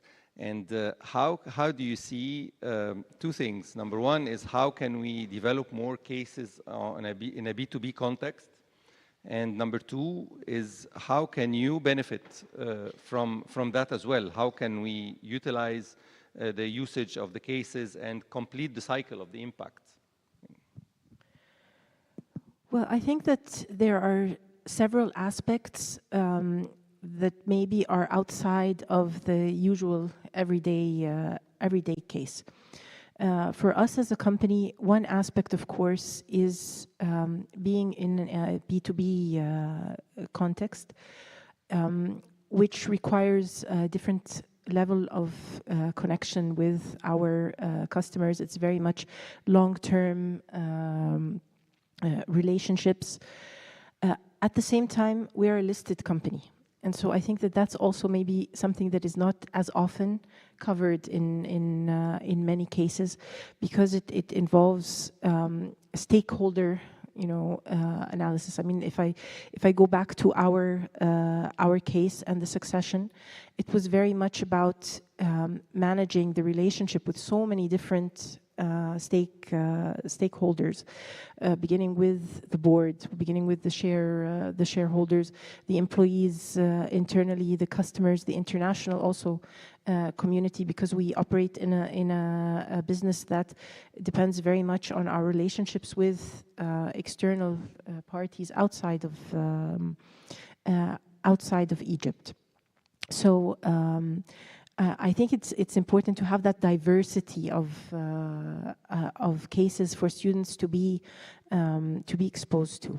In terms of how businesses, I think, can really benefit from cases, I think there's a certain level of engagement between businesses and academia that I think we haven't really been very exposed to here in Egypt, and there's a gap, and there's, I think, a lot that can be done in terms of identifying business cases and maybe bringing in students from academia to do research on it and to collaborate with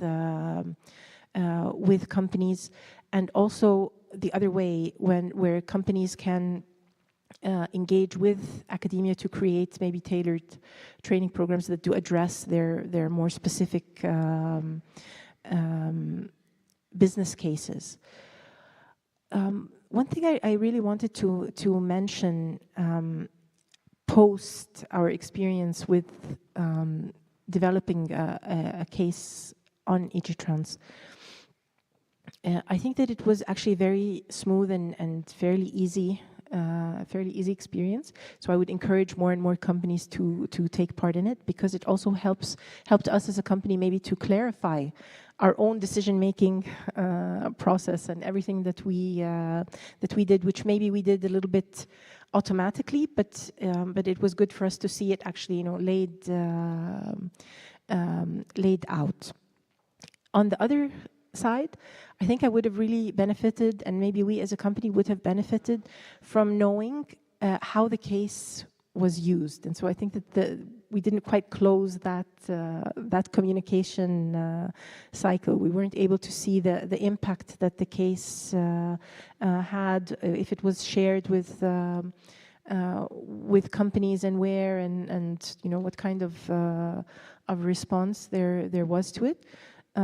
So that's one thing that I would suggest is a good thing to provide companies with, because it will encourage more and more engagement from the business community. Thank you very much. I think this is very insightful, and I think this is also links to what Michael was mentioning earlier about the closing the loop and about the impact, and having the case used, and then also knowing where the case was used exactly. And now we can see from industry that also the CEO of the company wants to know what happened and is excited to see these insights. So thank you for that, and I think this is one of the next steps that we need to work on. And I would like to take the same point to Dr. Shireen. I think you moved a step forward, and we had your case on FARCO being the case for the ICC, the International Case Competition. So can you tell us a little bit about this experience, and whether there were some insights that came from the competition that helped? Lots of things, because we had to transfer our experience to other countries. By year 2030, the Sustainable Development Goals of the United Nations for Health, that 90% of the patients of hepatitis B and C should be analyzed and treated. So how to spider out the experience? Because we made an ecosystem, we transferred the 4 Ds into 12 Ds. All of us knows the 4 Ds: the doctors, the drugs, the diagnostics, and the dorms, the clinics, the analytical labs, and so on. We started by direction and political will. In Africa, you have to start with direction and political will. Then discoveries. How can we make something that was not made before to make it happen? 3, data. When we made the 100 million lives, 60 million people was analyzed, not only for hepatitis, but also diabetes, high blood pressure, obesity. So Egypt had a health map for the first time, and they knew how to make the right calculation for the health insurance system. So this impacted other things. We had diplomats like Leo Messi, Daniel Alves, Hamai, Ahmed Hussein. Many people talked to, when Messi made his video, 50 million people watched the video, and he said, stop the waiting list. Don't let people die in peace. No, get them treated. And even this got us into direct contact with our main competitor, the multinational, that we caused a lot of problems to them. So they came and they asked us to go there, and something strange happened. I told the CEO, thank you for your time, and I found a man standing to the right. I said, I like you. What do you work for? I said, I'm the lawyer. I said, do you have children? I said, I adopted 2 girls. I said, what are their names? And I started writing their names in hieroglyphics. And I told him, I'm going to pray for you. You are the coming CEO of this company. This was 12 o'clock noontime. By 6 o'clock same day, he was appointed as the coming CEO. So he said, we want to work with each other. I said, they call you the killers, the $1,000 pill company. So how can competition help? How can we be competitors and work together? I said, okay, for you to be in this place and to get this money, your shareholders needs cash. So how can we get them cash?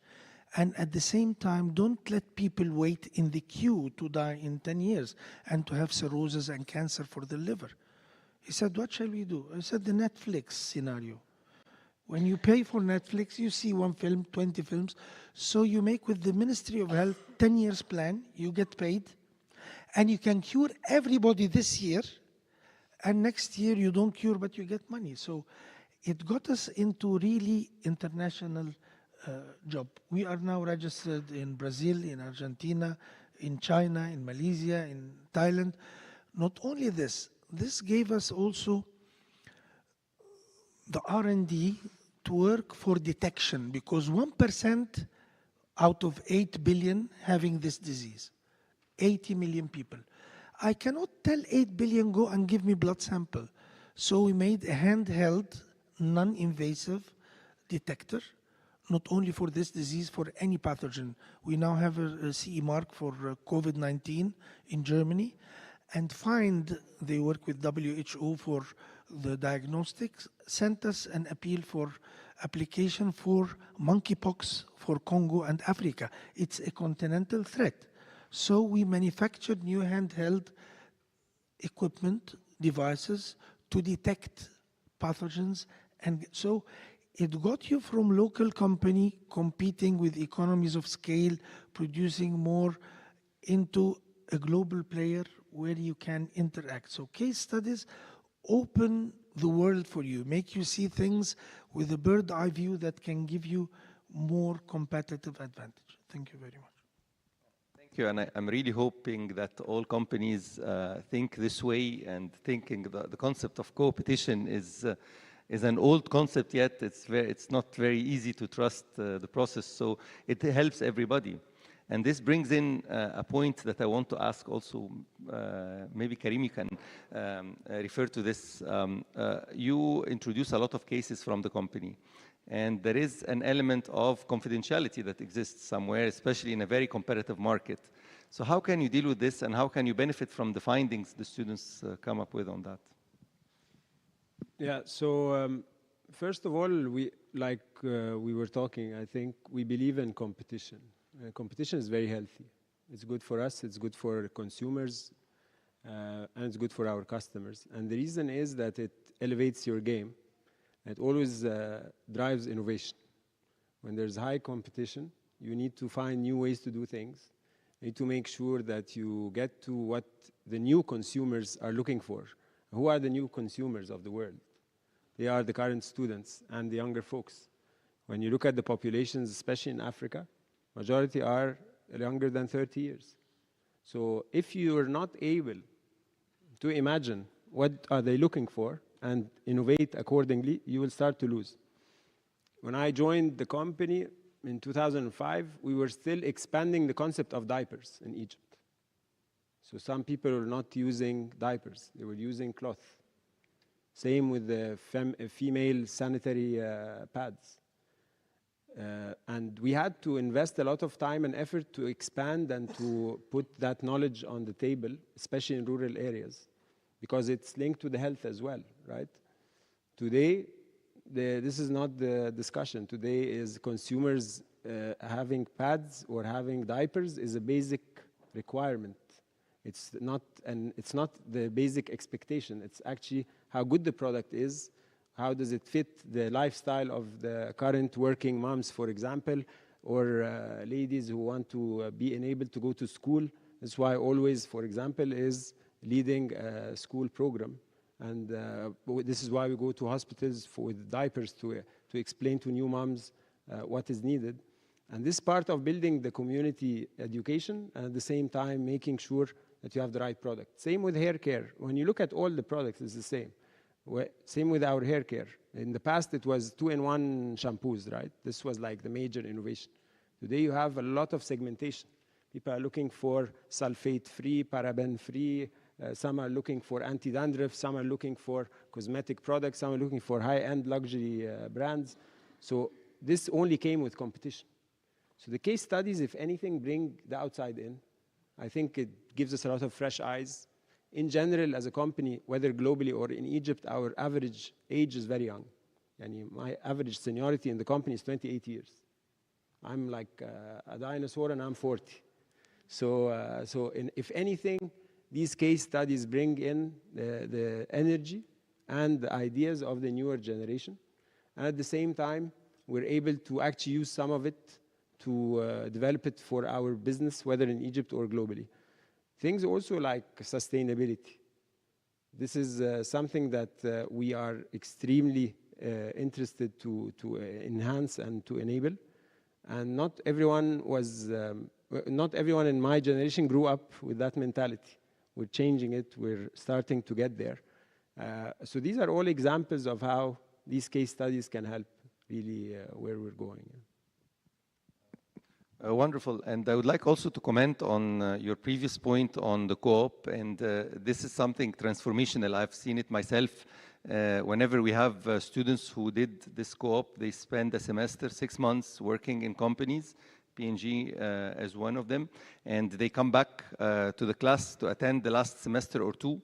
They are much more advanced than the others. So they really bring this practical experience and build on the theory, and the discussion it becomes richer, and it helps us as teachers as well as the students themselves. So this is a fantastic one. I would like also to mention that we have started a course also, a graduation project course, where we bring in companies to provide their problems, and they are like case studies, but they are still very narrow and very general, and general narrow scope, but the solution is not there. It's not written. And then we work with the students, and we have a couple of faculty members here who work on this with us here, and it really helps in solving it as a case study. It's the same concept, and they get exposed to it. And when we mentor the students, they are amazed how when they face real life, things are different. And this is really what makes them more equipped and ready to the market. So I'd like to thank you all for that. I'd like to finish with a question for all our esteemed panelists about the way forward. And we would love to bridge the gap. We would like gap further. So we'd like more usage of cases, as Abir was mentioning earlier. And also we'd like more companies to participate. And we'd like more faculty to utilize the cases effectively, because it's not just about having them available, but also using them with impact. So what's your view on this? How can we encourage companies to participate more despite their fear of confidentiality? How do we push this usage forward to bridge this gap and turn this into not just a case that is applied, but a research that is founded based on concepts and theory, and as well the application is deep and intense. So I know this is a large kind of story, but of question, but I would like you to reflect on this, please.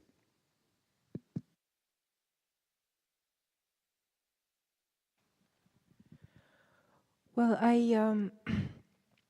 I think what I'm curious about is how does the case center find cases? I think there might be so many cases out there and so many worthwhile experiences that academia might not be aware of. So I think, for example, when our case was brought up, it's a pretty public case because we're a listed company. I spoke about my experience publicly. There was already some relationship with the professors from previous work on corporate governance. But how can we encourage unearthing, I think, more interesting cases? And I think that maybe one way is for there to be more of an engagement with various business associations. There are so many active business associations in Egypt where businesses come together, chambers of commerce, etc. So I think that maybe that type of engagement could drive more participation. And I think the other point is the what's in it for me. I mean, what do businesses actually gain from this? Yes, maybe confidentiality might be a concern, but I think usually the cases are developed after the problem has been dealt with. After you've already gone through the challenge and closed it. You're usually not developing a case of some ongoing problem that your company has, and I think there are so many selling points. I mean, it's great branding. It's great employer branding for future students. It's a learning experience for the company itself. I think that it's something that the employees of the company can take pride in. That our particular story was published. So I think that there are so many wins for business, and I think that we should look at the bigger picture. I mean, not just developing cases, but how do we create more of the title of our panel, which is bridging academia and industry. How do we create more cooperation between companies and universities in a way that enriches both? Thank you very much. I think this is very insightful, and I think reaching out with a message is critical. I just want to allude to something also that we have done and experienced in case studies, is that we can publish a case that is current, with a current problem, not just a problem that has ended, but with some tweaks in the case, maybe changes of the name of the company if the name cannot be deduced, or making changes in the story itself or the financials or the numbers that do not reflect exactly the confidential information, but reflect on the objective of the case in general. And with the graduation projects, the companies come, and I've been amazed that many companies come and they expose some of the important data so that the students really can help them solve it. So there are ways also to handle it, even though the situation or the problem is current. But thank you very much, the insight, especially with reaching out to associations. Doctor. The seventh habit with Stephen Covey, sharpen the saw. The man said, I don't have time to sharpen the saw. So the problem that some people in the industry doesn't know that they need help. So when Minister Rashid was appointed as the Minister of Industry, I worked with him at the Industry Modernization Center. We employed 4 young graduates in thousands of companies, supply chain, HR, total quality, and production. And we paid their salary for a year. And we said to the owner of the company, after a year, if they made a change, pay for them. If not, send them back with 1 year experience. So most of them, 96% was employed. The 4% left to Saudi with their husbands. They were ladies. So I think that awareness is the name of the game. Also with Mr. Mu'taz Al-Alfi, I went to Ahmed Abad Institute to get something called 3 tiers program. 1 day with the CEO, 1 week with the top management, and 1 month with the middle management. And to make a system to link them together in a way, strategically how to see the job doing. And something nice happened. We stayed for 3 days before Alfie came with his private jet. And we discussed with Dr. Andira, the vice president, to sign an MOU.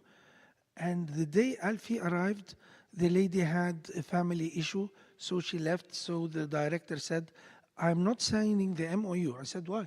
He said, I don't know what's going on. I don't understand. I said, okay, let's sign an MONU. He said, what's that? I said, Memorandum of Non-Understanding. I said, okay.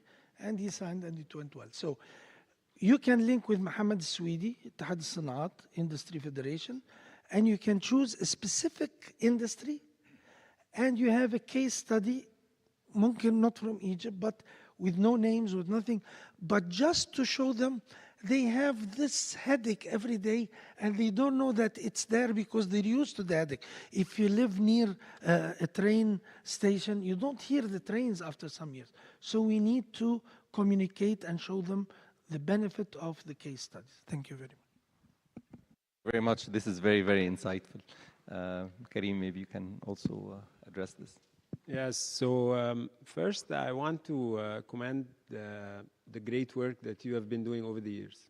I've seen the case studies in AUC move from classroom trainings or challenges to real life experience, to having competitions that can go even to the globe. And this is very powerful. I think this is in line with the change that is happening to the job market. If I want to continue something, I would continue doing that, and I would add to it actually in the field experience for a bit of time. We do it in the co-ops, but definitely for something like a case challenge, doesn't happen enough. My personal experience was rich of that. So when I graduated, but I didn't have the opportunity to do it before graduation. When I graduated, the company told me after 1 year in the company, very happy with your performance. Mabruk, you will relocate to Upper Egypt. Okay. That was in 2006. So at the time, from the media and the series that we used to watch, usually when a company sends you to Upper Egypt, what does it mean? That they're about to fire you. Okay? It's a nice way of telling you, please quit. But the intent at the time of my managers and leaders was to actually really understand the Egyptian market and to get out of the bubble. And the bubble here, I'm not talking about the social bubble, but actually the business bubble. What's happening on the ground? How are consumers living? Because 60% at the time of our consumers lived in rural areas, not in urban areas. And I think it's very important for our students to really understand how work happens in the field. And in the field doesn't mean, by the way, in the stores or in the villages. It also means that if you own a factory, that your son or daughter starts on the line. You don't start in the office. And I've seen a lot of examples of that as well. People who start in the office and only sign checks are usually the ones who are the reason for the business to shut down. Really. But the ones who start on the line are the reason for the business to grow and to get to the next level. So I think it's very important to add this practical, pragmatic experience in the field. I think you guys are doing an amazing job. Please continue. I add to the point Dr. Shireen was saying on trying to collaborate with the different industry and trade committees, and I'm leading the AmCham one, so I can help on that one. But also with the entrepreneurship and innovation committees. So I'm seeing a lot of motion there. I'm not pro, by the way, only going all in on startups or all in on companies that are considered traditional. I think everyone is becoming more and more integrated. It is not, this is corporate, this is startup, this is banking anymore.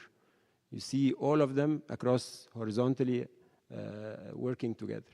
So I think it's very important for you to help actually, maybe sometimes through your case challenges, the government, by saying, this is the issue we have, not to enable our export. These are the issues we have, not to enable investments coming in. These are the number of bureaucratic steps, and I know there are already centers doing that, like the Economic Center of Egyptian Studies and all of that. But when it comes from students with a fresh eye and full of energy, I think they can help a lot. This would be my reflection on this important point of how to take it forward. Very happy to have been here, and thank you, Dr. Tolba, for the invitation. Thank you very much. This is very, very insightful. So I'll take 2 points from here and entertain questions from the audience. The first one is another very nice slogan of the business bubble and destroying the business bubble. So this is something maybe that would be a perfect way to get out of the bridge and getting the students inside. And maybe this will lead to more case studies that are more impactful. And the second one is the issue of the government. I want to mention that Hisham is not here right now, but the vision that we discussed with Hisham at the moment, the name of the center is not Case Center only, but it's Business Research and Case Center. And the business research is a dream that we hope we can do. It's very tough. it's not easy to work on this, but maybe with the help, with the connections with the different associations, maybe we can start pinpointing on a specific industry, and based on a lot of case studies and based on some research, this could lead to something impactful that affects the industry and the governmental institutions. So I guess that's very, very, very interesting. So I think this time to entertain questions from the audience. So, so please, if you'd like to start.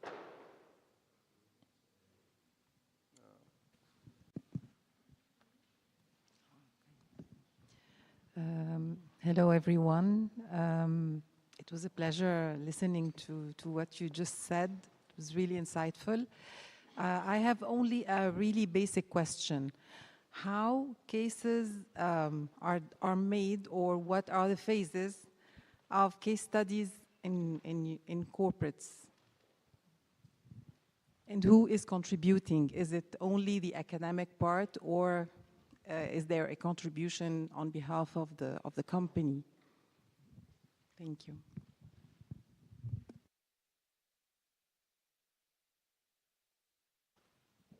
Okay, so there are a few ways of doing the case studies. I think, first of all, there is an ongoing communication between us and usually the university that we do the case study with. So in this case, in AUC, we have a very open line of communication with Dr. Tolba and the rest of the team on what are the objectives of the company and what are the objectives for their students that we want as an outcome of this case study. It's not a one-winner game. So we both need to make sure that we're giving the right experience. And at the same time, we're getting the right insights. Usually, it is a business issue that we're trying to solve, or a business challenge. So it's not just a hypothetical case to test the student's capability. That would be a waste of time for us and for them. It is actually a difficult business challenge that we need a fresh eye who is not in the business on day-to-day basis to give us their input and their point of view. Now, when it comes to the confidential parts and whether this is in line with what the university is also trying to drive, this is where we come with a proposal and then we work together to enable it to become a best-in-class case study. Plus, we have a lot of good cases throughout the globe. That's part of what's good about having a global footprint, that there are already ready case studies. We try to make sure they're relevant to our market in some cases. Sometimes they're not. Sometimes we're talking about something in the region or in the globe, actually, that we also want to solve. Part of our case competitions that we do actually have even global rounds. So we do one in Egypt, and then when people pass, they go for regionals, and then when they pass, they can go to either the US or Singapore. We have one actually in the coming few weeks. So yeah, I think this is more or less how we come up with the case study. Maybe I would like to add one little thing, but thank you, Karim. This was very comprehensive. This is from the company perspective, but if the center wants to initiate, that's exactly the answer I got from our esteemed panelists, is that reaching out to associations, because it was through networks that we get to know people around, and then we go into the managers and explain to them the process, and we're sure that we can get out of each company 10, 15 cases at different areas, multi-functional or in specific functions and so on. And based on our networks, we identify some prioritized projects. And then it's either the faculty member comes and moves on and starts the process, or the faculty member, or a case writer from KCC goes on and tries to collect the data, and then the faculty member is the one that leads the process of the design so that it could be linked to theory. So we identify where the gap is, where the focus of the case is, and the hook, and then the dilemma. Because every case is not a story. The good case must have a concept around, and must end with a dilemma where different answers could be delivered to through students. So that's the beauty of it, is that when managers come in and check the answers, they have different ideas.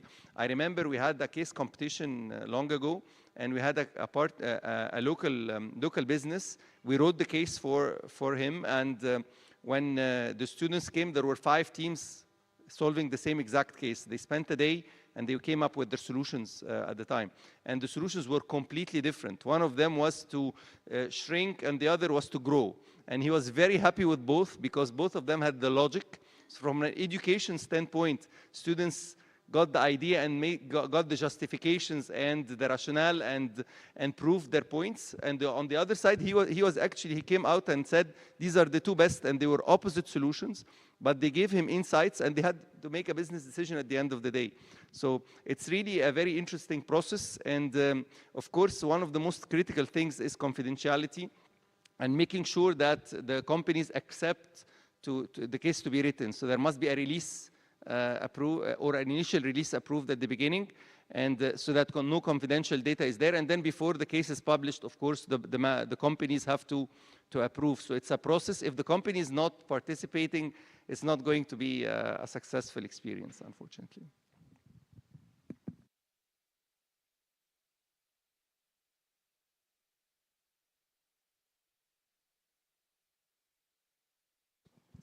Okay, thank you. This is David. Thank you very much for the conversations we've had over there. I have 2 questions. One is on the question that I've experienced in the process of trying to document a case study. And the question has always been, what is in it for me? And this is from the industry collaborator into the case. I would want to get maybe your insights into that. How do we as faculty or case writers convince the industry, especially in Africa? Most companies are a bit hesitant and they'll always ask what is in it for them.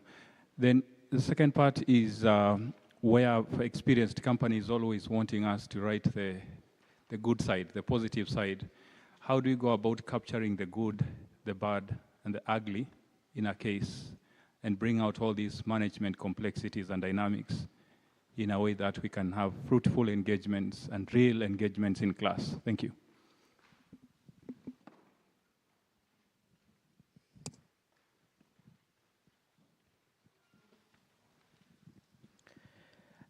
I think that I mentioned from my point of view what we feel that we got out of participating in a case study.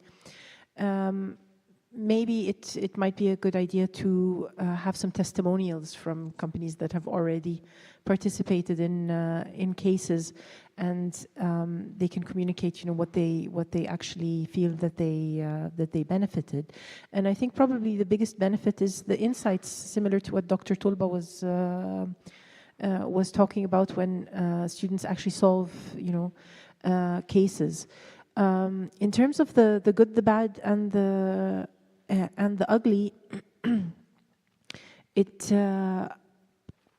probably the one way around that is to provide some kind of confidentiality, or change some of the information, or else publish cases that have actually been resolved. So it's actually a success story that you met challenges, that you had ups and downs, and you were able to overcome them. I hope that answers your question.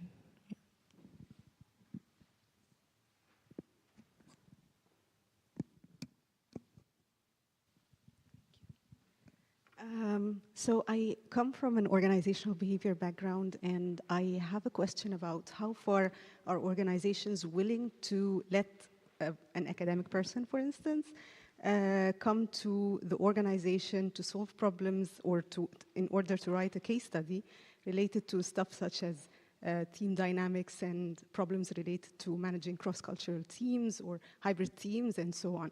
So how far organizations are willing to grant access to academics, and on the other hand, how far are the employees themselves willing to be approachable and to collaborate with an academic? Thank you. I went once to Siwa with one of my friends. he said, we are going to be laying in the sand and buried by the sand because he has some problems with his joints. I said, I have no problem, but I will join you. But after coming out, I felt that I'm a new person. So the problem is that they don't know that they could get real benefit out of it. So it's the communication, how to sell the product, how to show them that it helped others. And the employees are simple. If they were told to interact, they will interact.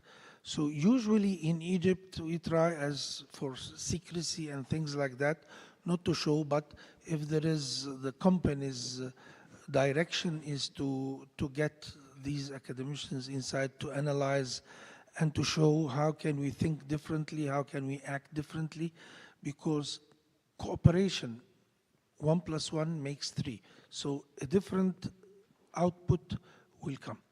I will end with a small thing in English, but it's always said in Arabic. When you are born as a child, you start crying, and everybody around you is laughing. So make sure when you pass away and everybody around you is crying, you'd better be laughing. Thank you.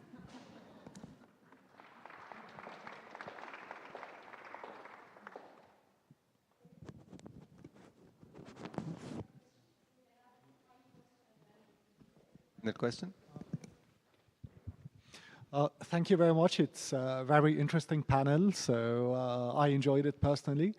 But just reflecting on the title in terms of bridging academia and industry here, I'm wondering to what extent the fight between academics and manager is trying to bridge this kind of gap. So basically, as an academic, I always have this in mind, is that the general expectation from any student coming is that they would see more like a model of what they would see afterwards, after finishing the degree or getting into the job market, and that's definitely not the purpose here. The purpose basically is to equip them with the tools and make them able to face different things that we don't know yet. So it's more about speculations, it's more about forecasting, it's more about those type of stuff. So speculating what would happen in 10 years is very challenging for everyone. But at the end here, we are trying to tell them that, okay, what you're having here would help you develop further tools in the future that would help you do better forecasting and speculations here, which doesn't contradict with the idea, basically, like, as an entrepreneurship scholar, for instance, we have this kind of thoughts, basically, that how many students succeed in their projects, for instance, but then how many of them become entrepreneurs? I'm not developing entrepreneurs. I'm developing entrepreneurs. I'm developing people who would work for venture capitalists. I'm developing people who would be angel investors. I'm developing many things. So just like the idea itself, I think of what they get exposed to is the problem of why we don't see people who are getting high GPAs, for instance, doing very much successfully in the market afterwards. And at the end, just to sum it up quickly, so I always have this example in mind. So if I'm having depression, I do go to a therapist. I don't go to another person who has depression to treat me. So that's basically, I just believe that there's a fight over there. And I'll try to bridge a bit on the question itself. So let me reflect from my point of view. I don't think there's a fight. Really, I think there's a difference in point of views.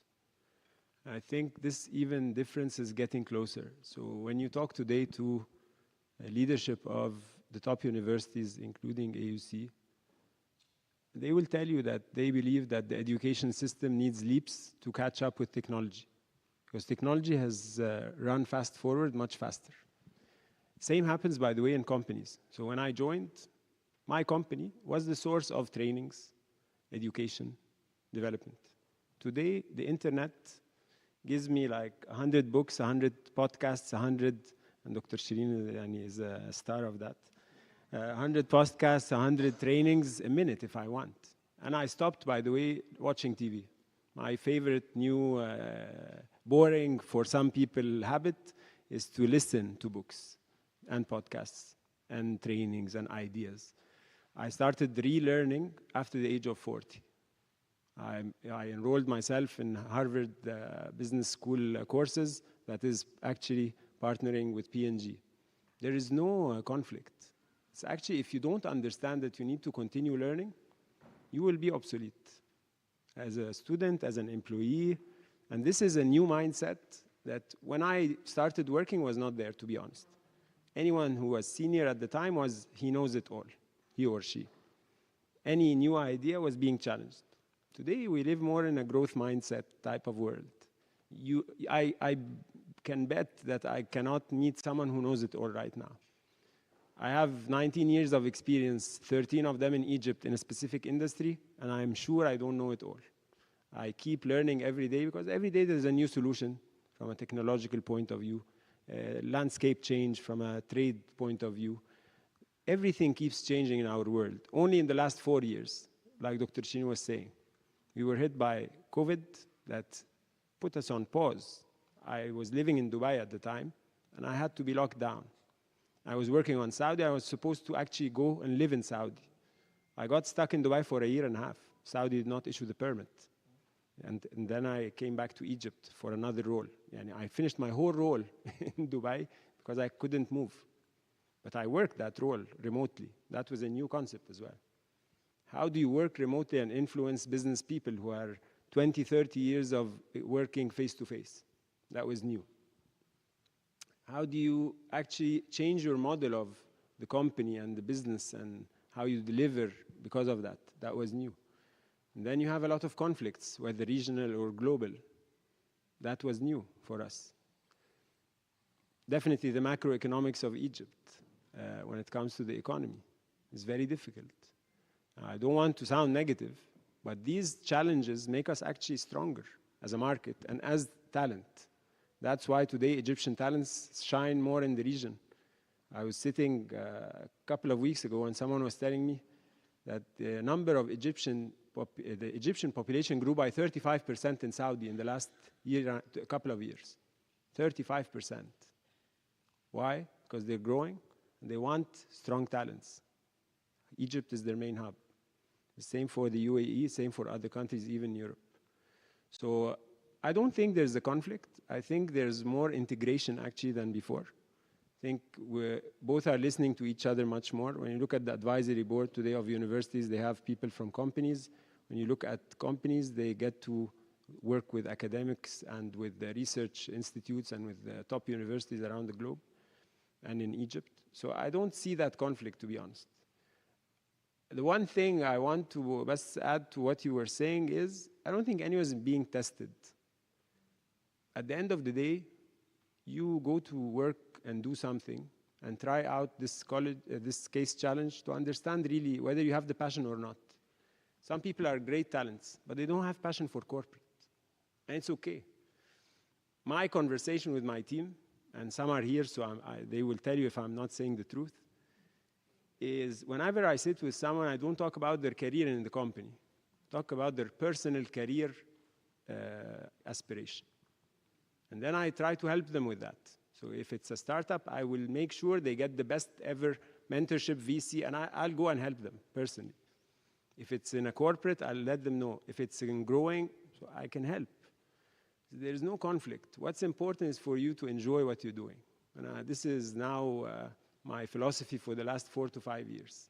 After a good 13, 14 years run in working, I have a different philosophy of what makes me happy, how do I add value to the community I work in, to the people around me that work with me, to my family, to my friends. And that's really, I think, what happens to you over time. So you work in your 20s, really hard to grow. 30s, you try to understand what's your direction. 40s, you start to really be choiceful. So I don't think there's a conflict. It's a matter of experiences. And we're all a journey of experiences. Just enjoy it and make sure that you explain to people the different points of view of where they can head from a career point of view, especially when it's someone who's very young. I can have a corporate experience for 1 or 2 years, and I say, I don't want this corporate thing. Or I can work in a startup and things don't work well, and I say, I'll try a company. It's very flexible and fluid now. I don't know if I answered your question. I hope I did. I'd like to thank our panelists. I think this was very insightful. Thank you very much. I'd like to thank you for listening and for your attention, and I would like to invite you to the next event. Thank you. Thank you so much for the extremely insightful panel. I think if we open the floor for questions, we'll stay for like at least 3 more hours. So thank you so much. We now have the talk from the Case Center by Vicky Lester, CEO for the Case Center. She'll be talking about the case impact. And please, for our panelists, I know that you have a very tight schedule. Dr. Shireen, Mr. Karim Misabir, please just stay with us till after the talk, because we will make the group photo a bit earlier so that you can join us. So just for very few minutes. Okay.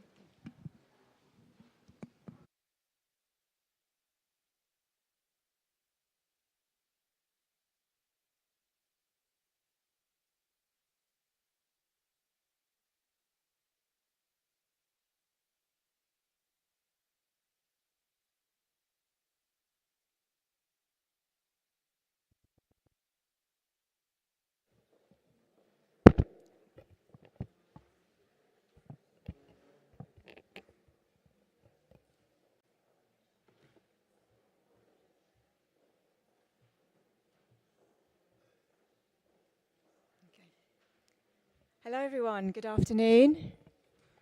Wonderful to be with you all. So we attend quite a few conferences as the Case Center, but to come to one that's purely focused on cases, I'm in a very happy place. So thank you very much for having us. So I'm just going to spend a few minutes talking about a couple of things on impact and sustainability, advancing outcomes with the case method for you. So when I say a couple of things, 3 little things. So first of all, just a very brief overview of who we are at the Case Center for those of you that may be less familiar about our activities. Then talk a bit about recognition in portfolio, and then a recent feature that we published on the impact of SDG-focused case studies. So first of all, about the Case Center, for those of you that don't know about us. So we were established 51 years ago in 1973. We're the independent home of the case method, and our mission is purely focused on promoting and advancing the case method in business and management education. That is purely why we exist, and we call ourselves the independent home of the case method because we're not affiliated with any university or institution. We are based on the campus of Cranfield University, which is in the UK about 50 miles north of London. We're tenants there, that's where we were established, and now they can't kick us off the campus because we love the environment and being around students and faculty. So we're a non-for-profit organisation and registered charity, so everything we do comes back to the mission of why we exist. And I like to group our areas of work into 3. So we have distribution, professional development, and then recognition and impact. On the distribution side, this is where it all started with us. So we're an aggregator of case studies that are written at business schools around the world, and they're from your leading case producing schools right through to an individual author at a school that doesn't perhaps have many resources or a case centre at their institution. They can submit that case to us as well. So we have a one-stop repository of many teaching case studies that are out there. They're available for faculty to dive into and adopt or add to. So we pay a royalty back to the author in school, and then the profit of that goes back into us as a charity to further deliver our activities. Under the professional development side of things, we do a lot of work in this space to support faculty develop their skills when it comes to case writing and case teaching. This is through workshops. We have a free webinar program that we run throughout the year. We have scholarships for new case writers, new case teachers. We've positioned ourselves over the years as a knowledge centre, so lots of features, articles on case method best practices, trends, lots of different things there to support faculty bring the case method into their institutions. When it comes to recognition and impact, we do a lot in this space. With being the independent home of the case method, we're uniquely positioned to recognise excellence in case writing and case teaching, and recognising that vital contribution that faculty are making in the classroom when it comes to case writing and teaching, and giving you all of the evidence you need to evidence the impact that you're having through the case method activities at your school. So that's what I want to dive in just to a bit quickly for you in a bit more detail. I am at the back there, so if I'm kind of on high speed going through this, any questions you have, please come and find me. So this is our recognition portfolio that's also evolved over the years. I'll just go through them very quickly for you. So we have best-selling and classic cases. So we announce these annually in January, and they're based primarily on unit sales from the previous academic year, sorry. Best-selling case authors, so we release the top 50 best-selling case authors each year. They're announced in October. They're also based on unit sales. We have our annual awards and competitions. So the annual awards, they're across our main 9 subject categories, and these are based on adoptions. So we take all of the cases within our collection that have been published in the last 5 years. We look at the number of unique adoptions those cases have had in the previous calendar year, and then we award an award in each of those 9 main subject categories with the highest number of unique adoptions the cases have had. So they're schools that have adopted that case and taught with that in the classroom. So no judging panel involved. And then we have 4 case writing competitions where the cases are entered into, and these are judged. And then we have 2 competitions which we accept nominations in for. So that's Outstanding Case Teacher and Outstanding Contribution to the Case Method. Our competitions have just closed for this year because we announced the winners in February. Then they open in March. So they run every year. So if you've got something in mind, please submit your case into the competition. We have just announced the hot topic for this year, well, for next year, because it's when the submissions open, and that's Leading in Turbulent Times. Kind of a hot topic, I think, for a little while, so that's out there. And then the Impact Index, we were thrilled to launch this as part of our 50th anniversary last year. So the Impact Index is really recognising an institution as a whole with regards to the impact it's having with its case writing. So it's we look at, again, all of the cases within our repository. As long as one case has been published in the previous academic year, that school is eligible for the Impact Index. And it's another vital way of you as a school being able to evidence the impact you're having, because this is not just the case activity within your school. This is us looking at the number of schools, number of countries, number of students your cases have been in front of. So then we list the top 50 schools in that Impact Index, and that's something that we're doing every year.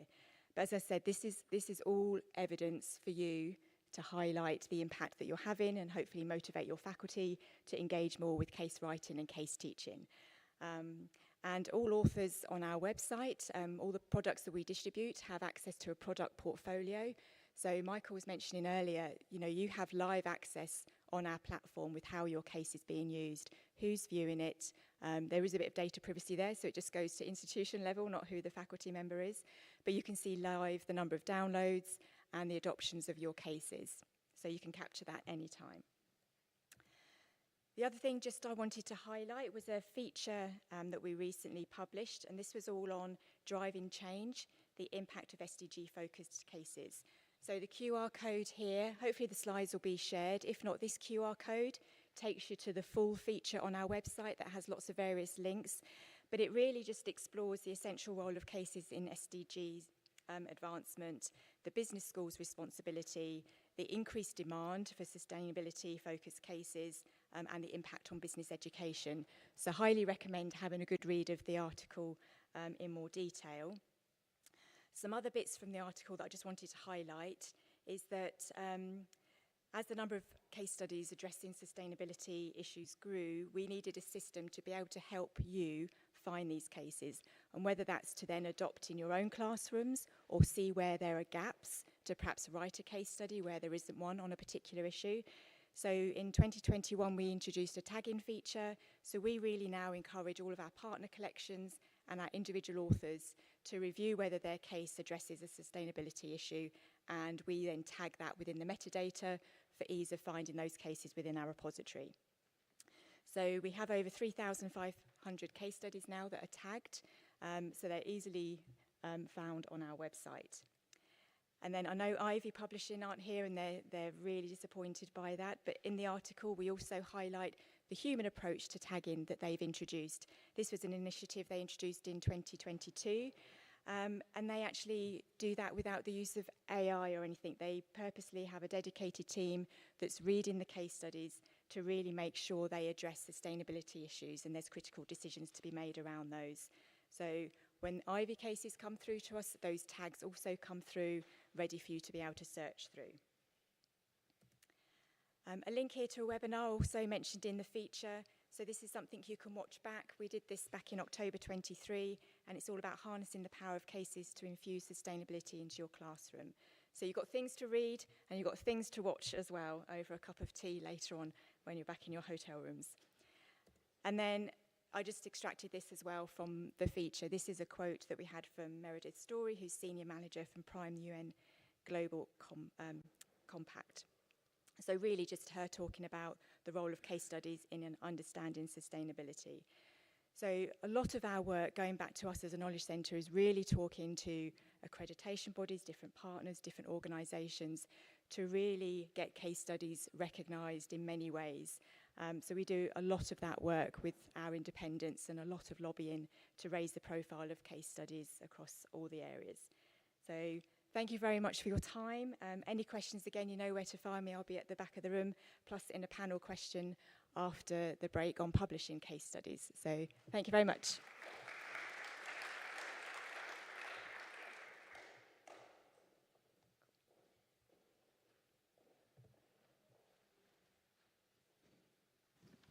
Thank you so much, Vicky, and I'm sure that there are a lot of potential collaborations that people are willing to start with you.